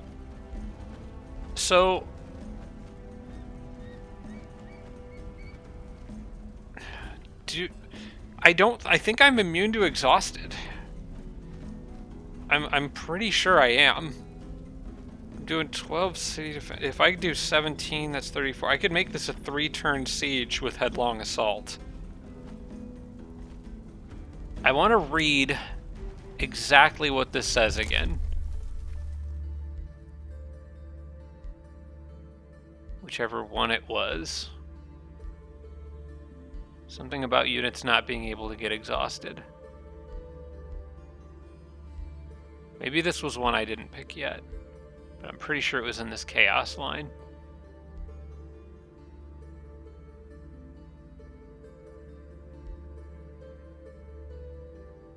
Where was that? Oh, there it is. Your units gain exhausted immunity. Is that worth grabbing for 500 Imperium? That's a lot of Imperium. Yeah, it just straight up says you can't become exhausted, so I assume that means that... I mean, I would still take the 20 HP damage.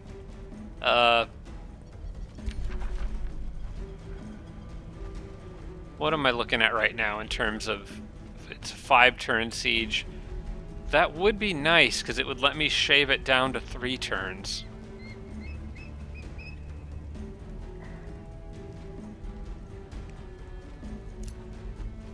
At something.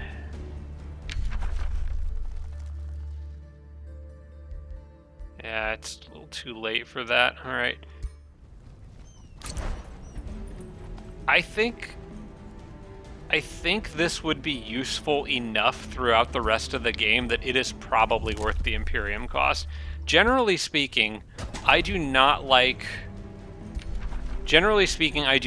Headlong Assault because Exhausted is such a bad debuff to have. You just can't regenerate HP on the world map or be healed using spells or support abilities. Giving up all your healing is just too big of a cost.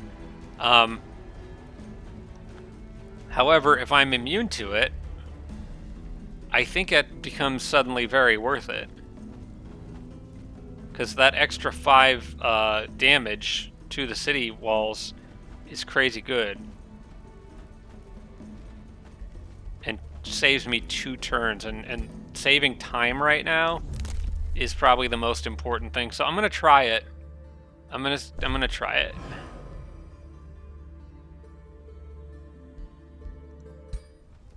Yeah, the other one I missed out on. I think I can live without. So we're gonna do exhausted, or we're gonna do the whatever headlong assault is called. We'll take Rebels of Blood. I think that's a pretty good one overall, giving enemy units bleeding and whatnot. Oh wait, actually no, that's not good. Not against Rachek, because they'll just shake it off and then they'll get health from it because of the Umbral Curse Eater. However, what is good against Rachek, thanks again to Indrid for reminding me of this, but it's the one that sets the walls on fire. That's good against him. Raiding Party doesn't really do anything to help me. I think having onagers is useful. I like having onagers around. And then I could harass defenders, tower bombardment, or undermine walls. I think I probably want to undermine the walls. I just think having the extra breach points in the walls really goes a long way towards just helping in general. I know there are some holes in the walls anyway after a siege, but this just makes more of them, and I think the more entry points I have to get into their city and over their walls, I think that's very good. So that looks good to me, and that makes a 5-turn siege into a 3-turn siege. I'm happy with that. Alright, and then this guy is just off on his own little adventure down here. You know what? Go ahead and dig this out, see what you can find. I might end up opening pathways to things that I regret later. Oh, I forgot about this whole side group over here. Yeah, they still need to back out and get some health. I still have the war camp up there. They're just really not healing much. No matter where they are. Or maybe they just have so much health that it's not making a meaningful difference. So much max health. Well, I guess there's not really a whole lot of point to having my scout over there anymore, so he'll come back. Since I revealed the full world map. Got Pinning Barrage, that's pretty useful. Powered Strikes could be useful on people who aren't my people, but I can't cast spells anyway, so. Then I got my outpost up here. Which one was this? Oh, yeah. This was south of Putrefa. We're going to put the teleporter there. Okay, and then do you have walls? Go ahead and make walls if you don't have walls. Jeez, a lot of notifications. Every turn is just massive battles.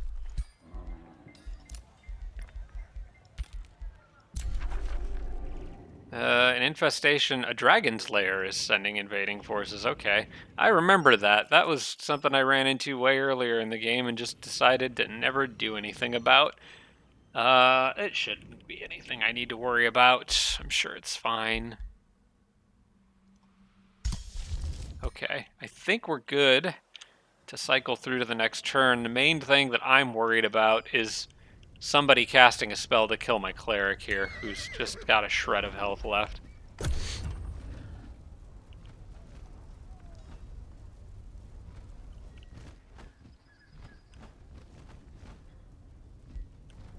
What I really would like to do, yeah, I really wish I had the work camp up in that outpost there, so that I could get that friendly territory and put her in there to heal faster. But that is not going to happen. Okay, this is fine. I'll just no spells auto combat and he'll try to run away. Okay, that's fine. I didn't really have any ambitious plans for that guy anyway, so. No worries there. We're on Noctis's turn right now. Okay. And technically speaking, it's not just Rotchek that could cast a damage spell. Anybody could and kill my cleric. I don't like that.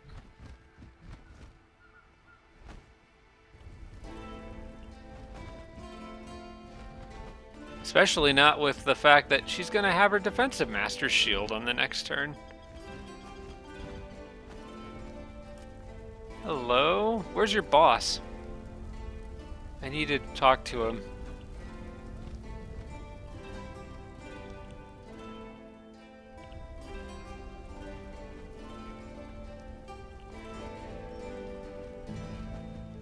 Alright, we've made it through 3 out of 4 enemies. No spell. Okay, it looks like my cleric survives. We're on the independence turn.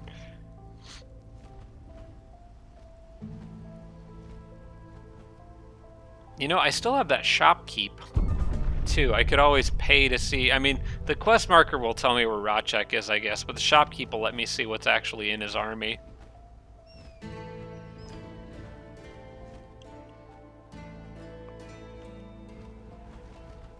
I really like this thing where you can just get all the units that route, because it just saves me from having to mess with chasing them down, which is just tedious. Oh, it's my turn, okay. Drop another quick save here. How's my cleric's health looking? A lot better now that I got a pillage in. I could probably get another one, or I could step out into neutral territory. Can't quite step into friendly territory without kind of being too far away from my other units. But if I circle around, I could pillage that. Yeah, I'm gonna keep pillaging. Because it's what we do.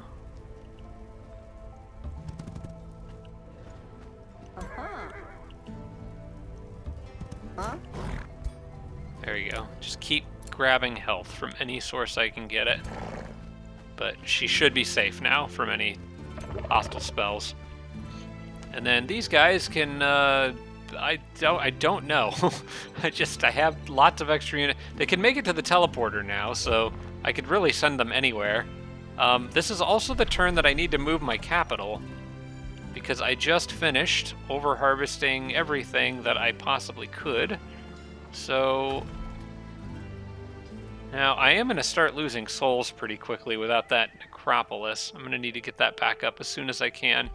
But it is long overdue time for us nomads to migrate. That's what we're supposed to do.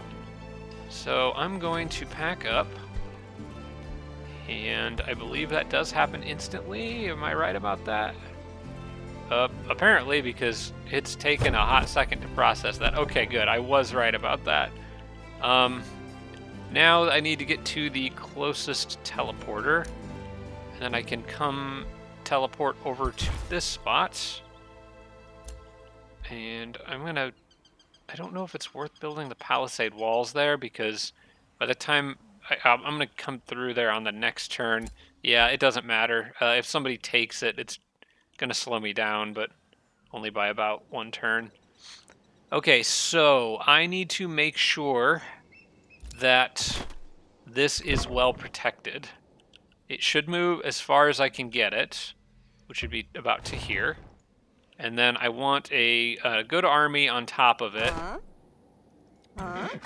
Honestly, probably her army. I think in this case, we can afford to drop one of the... We got quite a bit of melee. Let's drop the paladin, because she's kind of a healer on her own. And I want her guarding this. In part because if anything attacks, this stack's going to get pulled in. And I definitely want this stack to get pulled in, because then it'll treat the game. The game will treat it like we'll get to use all our city defense structures. Just a kind of cool thing about nomads. If I remember reading correctly, they will get to use all those city defense structures if anything attacks. The rest of my army should have a lower combat power. Yeah, that's 919. Hers is still at 1330. So, yeah, I just wanted to make sure the strongest stack had that in it, Oh. and then we can have other units catch up when they can. Huh.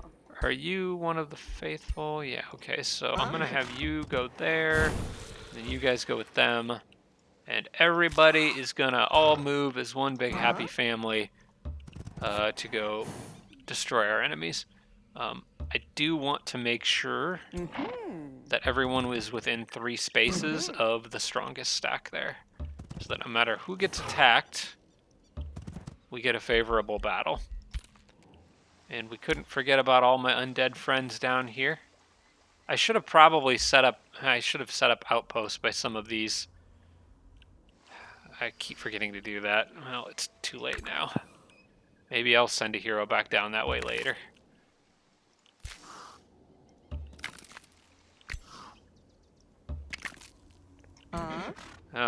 I think I can still heal faster in this territory, though. It's still technically my territory.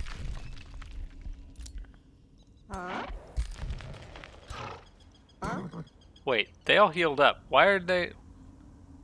How come they all healed up? Maybe the war camp. Maybe because they were within range of that war camp. It didn't look like they were going to, but they're all fine now. So I guess I can get back to what I was doing down here. That's a strange. Wasn't expecting that. I am gonna go ahead and have the scout claim this because why not? I can just stand on it, and then I have territory nearby. Then the scout is going to go maybe look for shortcuts through umbral territory. I don't know. I know where one umbral gate is. It's not very nice down there, as you can see, but it may lead to other things. Like I could come out here and then go to another umbral gate, and maybe my scout can just have a little adventure and until he inevitably gets caught by something. So yeah, that's the plan with you, pal. Have fun.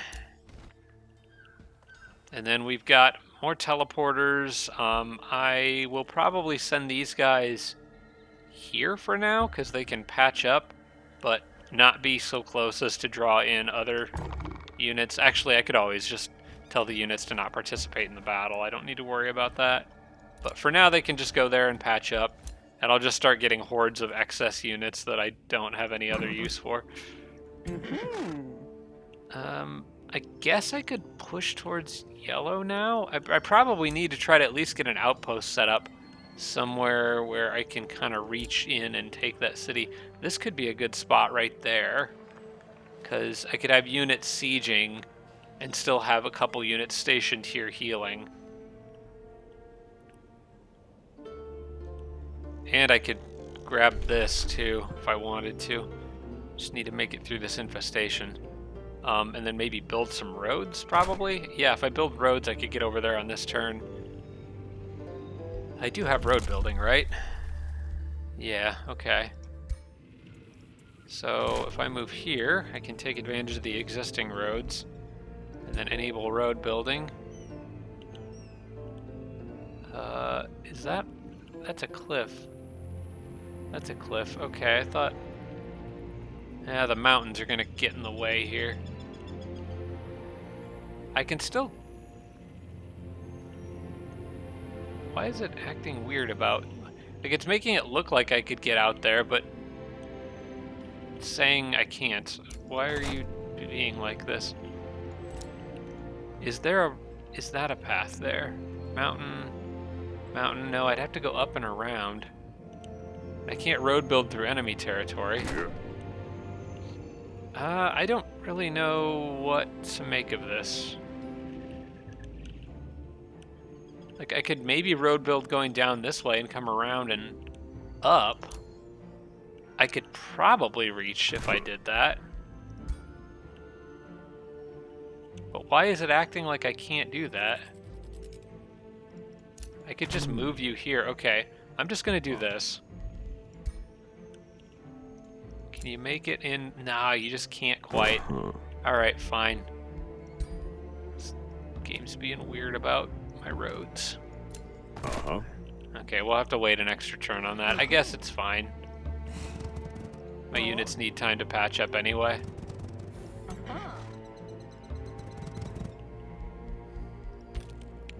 We'll set up shop here on the next turn, maybe plop another teleporter out here and just siege this city to keep Yellow busy.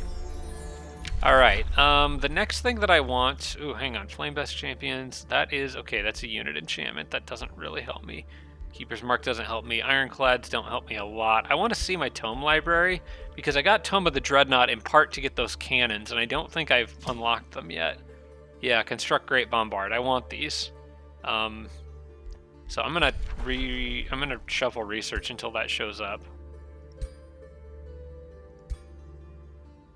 Ooh, Mass Revive would have been... if I was paying attention, I probably would have grabbed Mass Revive. Those are all race transformations. There's Construct Great Bombard. Let's get that. I want cannons.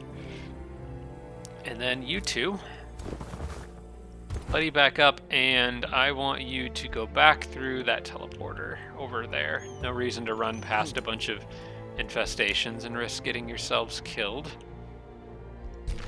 And then all the rest of you come back down here and work on this stuff, I guess. What do I want to go after first? I guess clear out the other infestation makes sense, because they can actually spawn stuff. But I could also just straight up go after these things and try to actually clear the... whatever that is.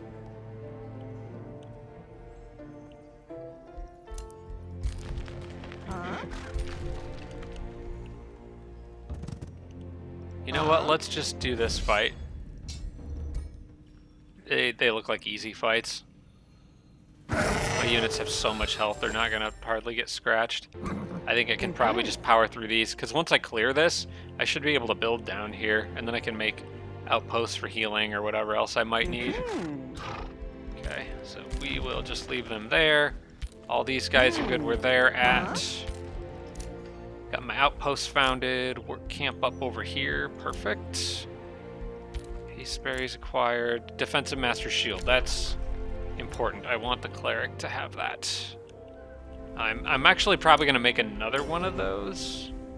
I think I wanted another one of those. Wait, did I? Maybe I didn't. Because this guy doesn't need one. He's going to get Defensive Masters from perks. It was her that needed one.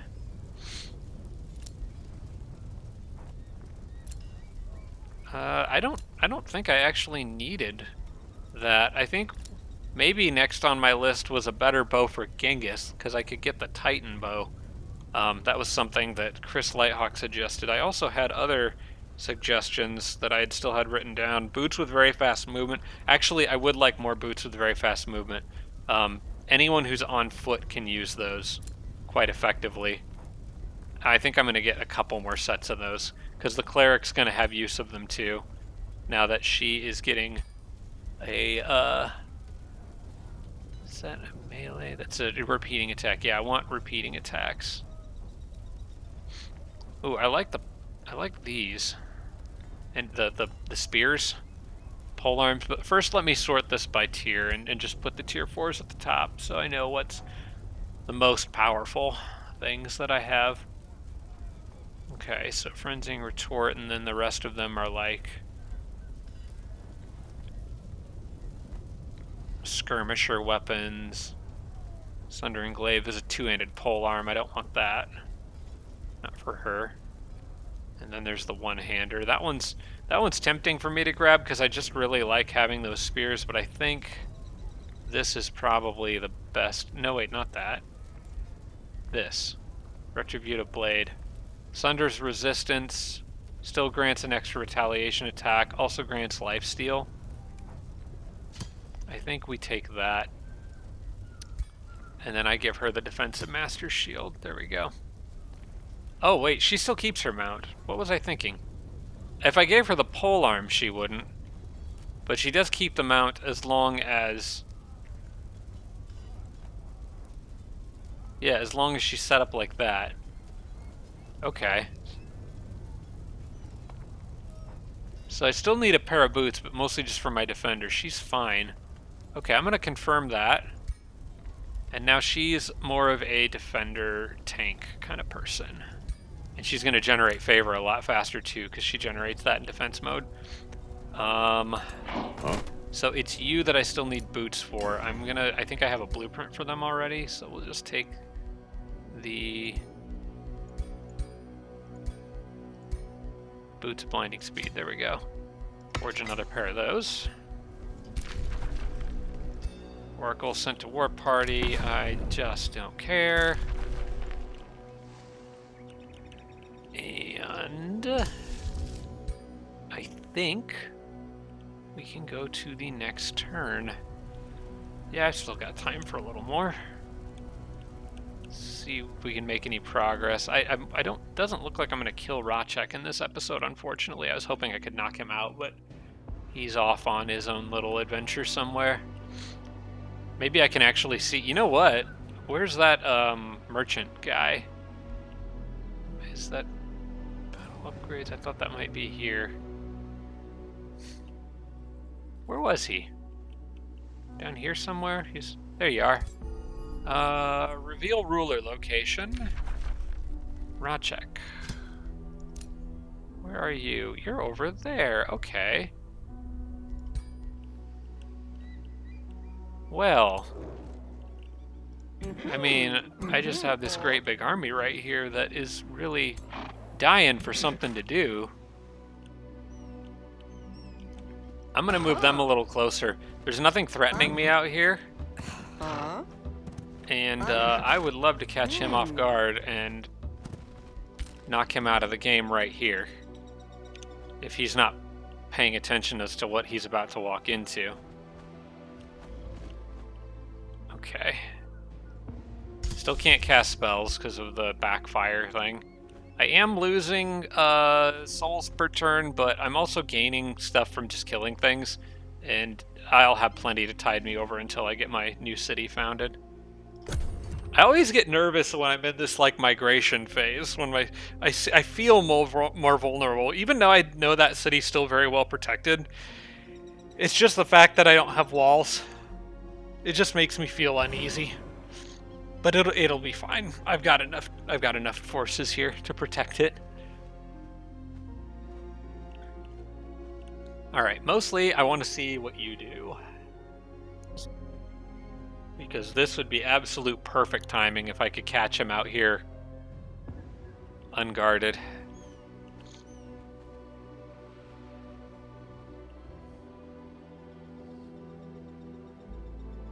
And I would love to just knock another player out of the game.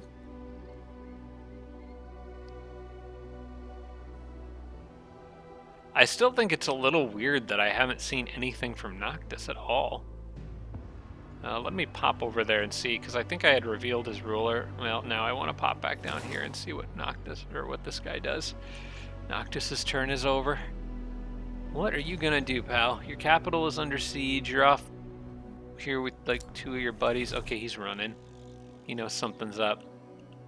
Can I catch him with a different group? Does not look like it. Okay, so you're gonna be an annoying little coward and run away. I got it.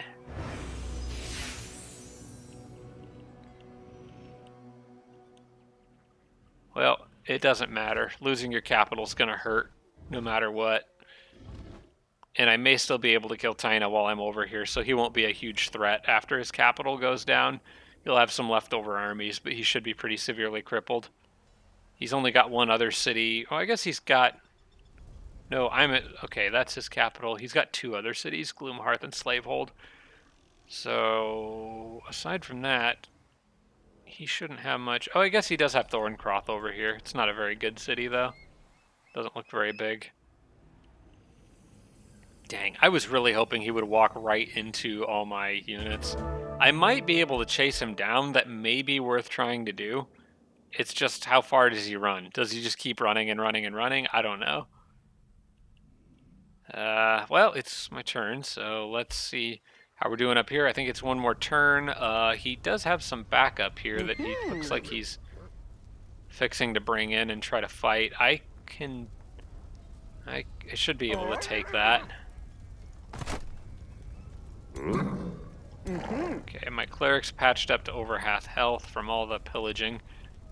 I am going to attack with this group, I think.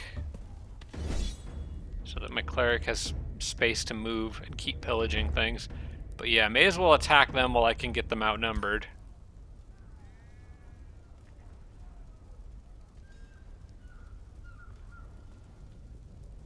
And hopefully nothing silly happens. And my cleric should be quite a bit more tanky now, though. See, this guy took a ton of damage that time. Now I need him to go patch up. I'm going to take this. I'm not going to redo that, but we'll dismiss, or we'll keep him. I'm kind of just going to start keeping that stuff. This stuff looks like stuff I can disenchant. Okay. You need to go down here. And I want you guys, where's the army with the defender? You need to go pillage something. How about that? If I move Genghis over here, we stay north of the city. So the siege continues. You go here, pillage that, and then you're gonna go here and pillage this. Everybody is within 3 spaces. And we still have 1 turn left on that. Okay. Looks good. Do I want to try to chase this guy down? Like, I could cover ground pretty quickly. Or do I want this other army over here to... Oh, there's another yellow group coming in. Okay, you know what? I think we're gonna... Do I want to hold ground? These guys have been smoking yellow. Huh? Oh. I think I want to hold ground. I think I'm going to move up, found an outpost, and just defend with these guys. Just be a pain in the butt for yellow down here.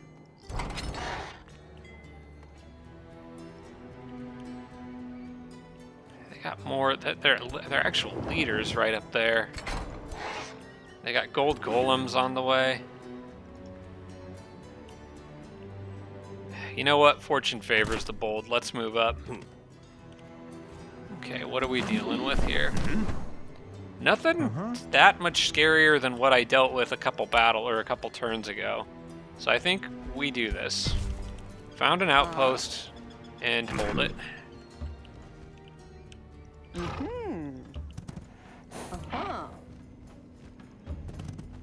I want options for places that I can teleport to.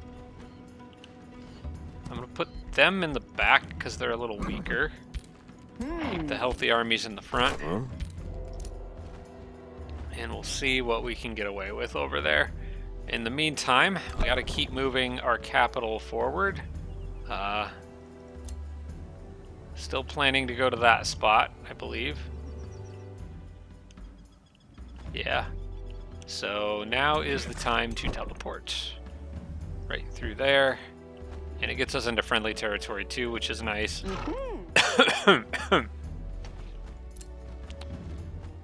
Do I want to chase down Rodchek with a bunch of these guys? I've got extra troops here. I can afford to do it. I might send some armies that are like this one. And they could just build roads and chase him down. But I just don't know how far he's going to keep running. And he could always use an enemy teleporter to, or well, one of his friends' teleporters to bug out and just lose me entirely. Or hide in a friend's city, and I wouldn't be able to do anything about it. I don't think it hurts to chase for a little bit, and then see what he does. Maybe he'll make a mistake.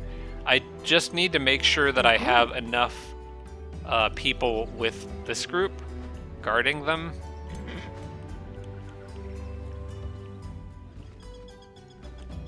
I'm only going to send 3 stacks out in that other direction. Let's see, you guys are probably fine. Yeah, go here. Maybe actually I just sent these guys. Because I think they would have a reasonable chance at succeeding. and then leave all my good troops here, which is going to maybe end up developing into the new front line against Noctis eventually.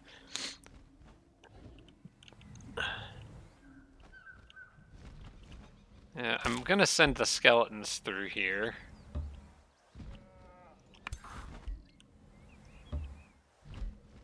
And that's as much as I can fit through that teleporter on this turn. So... I want this army to stay here. I think I'll send, like, these armies. These are all kind of extra units. So I think it doesn't hurt to send them, plus maybe, like, these guys. I'll probably drop... Let's see if I can fit more wyverns in here. Yeah, I don't need 2 shamans. So, first things first, let's build a road to here. And then I'm going to drop one of the shamans.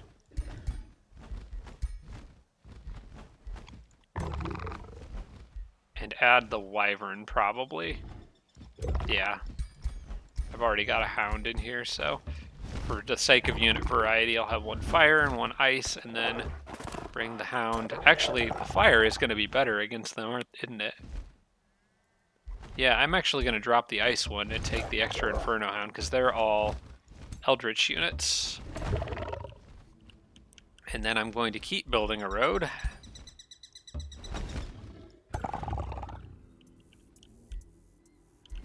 And I'm just going to basically give chase. This is just a mess of roads everywhere now. Okay. And then that's what these guys are all pretty much going to do too.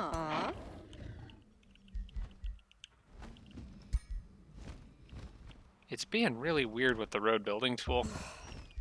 It's like I have to do it every little step of the way.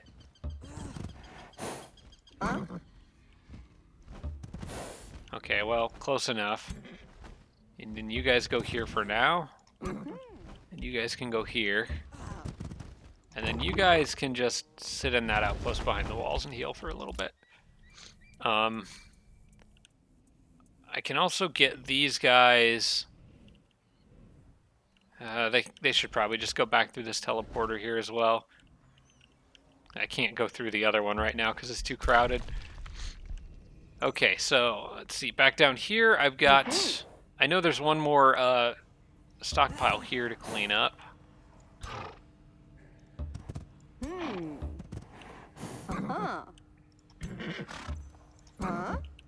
So let's grab this.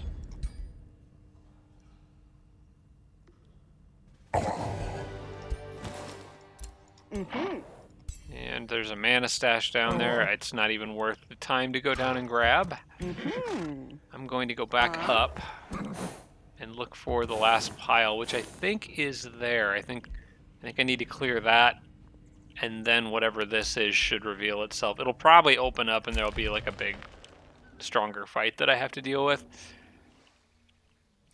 And you are still on your way to the Umbral teleporter.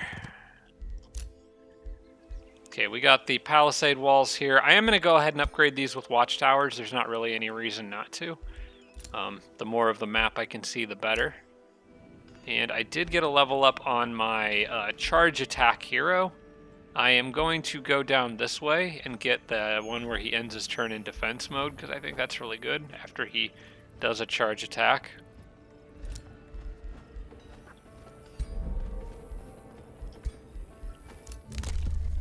And I got a new Empire development skill available. I can't afford it, but I do want Order of the Knightly Oaths.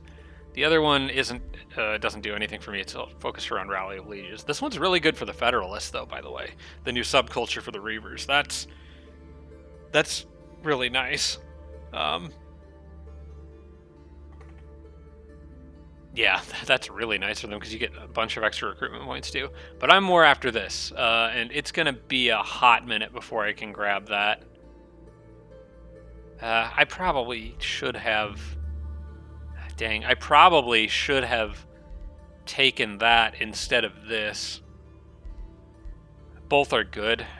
I'll get more Imperium. My Imperium income looks like it's not great right now, but I think it's actually better than what it looks like.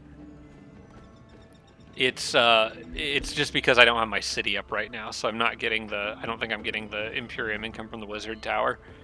Okay, so if can I manage to, no, there's too many mountains in the way. I want to attack that weaker stack in the back. If they attack me, it says it's a risky battle for me. No, for them. So I'm probably fine. If I attack them, what does it say? Risky battle slightly in my favor. Would I be moving onto a road or a mountain or what? Sand. Okay, so I could do this. It wants to pull in this group even though they're weaker. 728, 786. I mean, I think it's because they're higher promotion level. I guess I've got some people that could heal them. I think I'm going to go ahead and do this fight. I'd rather take them on my terms rather than having them bring their hero in and get a bigger, more favorable battle for them. If I can win this, then I pretty much lock down control over this area. But man, yellow has had just a lot of stuff to punch through. Wait. Fighting in Astral Barons, okay, that's fine. Flame Herald's Consecration, Burning Ground becomes Flensing Flames, that's fine. Yeah, okay, we're gonna just do the auto combat. Neither of those is particularly damaging to me. I was more worried about a Spelljammer. If they had a Spelljammer, I wasn't gonna attack.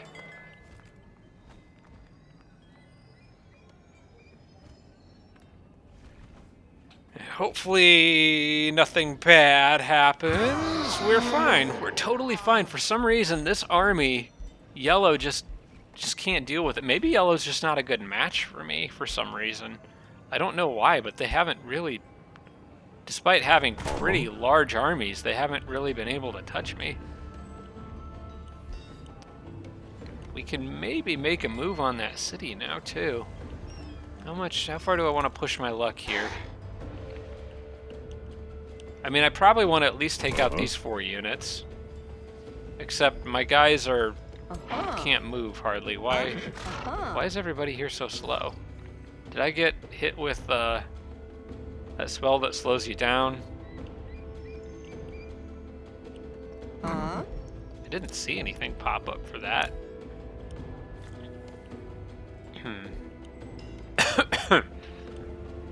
Well, I think I'm going to play it safe here. We'll lock down.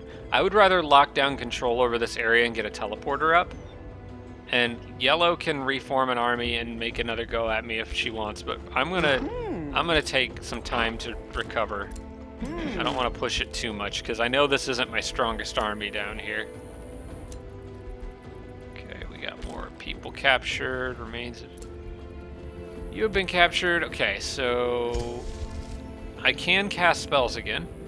So that's handy. I think I had wanted to do some terraforming, but now it's less important because I'm not in that area anymore. What else do I maybe want? I don't want to summon any more high tier units because I need the Imperium right now for other things. That's all. That's a unit enchantment, so that doesn't help me a lot. It does actually, well, actually that does help me quite a bit because I have a lot of units that are not. Look at all this tier 4 and 5. Coagulate at the start of combat. Each friendly nom summon tier 1 and 2. You know what? That's actually pretty good. How have I not cast this yet? Mantle of the Blood Noble. I think I just overlooked it because it was a unit enchantment, but this actually benefits a lot of my higher tier units that are not part of my race, including the tier 4s and 5s. That's pretty. Wait, this is active spells? Hang on. This is casting stuff I can cast that's not active. So yeah, I don't have that active yet. Let's solve that. That seems like it's something I should have going for me. Okay. Cool. Gaining souls per turn despite losing 21 just because we're messing so much stuff up. Okay. I kind of think that I probably need to wrap this episode up here at the end of this episode, just in case. Then you guys can let me know if I'm missing anything. But I think I've been going for longer than I thought I was, so I'm gonna have to save it here. But yeah, we got a lot of irons in the fire right now. We've got Rachek's capital on the ropes. Tina did. I don't know if you saw the notification, but she's back now in her capital. So she's just down that cave there. Odds are she's going to move out and do something else, but she's close. So hopefully we can knock her out soon. She's been a little bit less cowardly about fighting me than Rachek has been. And so yeah, we're pushing Rachek, pushing on Tina. We're giving yellow problems down here, and working on some of these other realm traits and getting the artifacts and stuff. So looking forward to see how that all develops. But I think this is a good spot to wrap it up for this episode. So thank you very much for watching, everybody. I hope you enjoyed that episode. I plan to be back next week for more, and I will see you then. Special thanks to all my Patreon supporters, including Tier 3 supporters Dawson Horner, Devin Larson, Roderick, and Sarah Feingold. Thanks so much, everybody.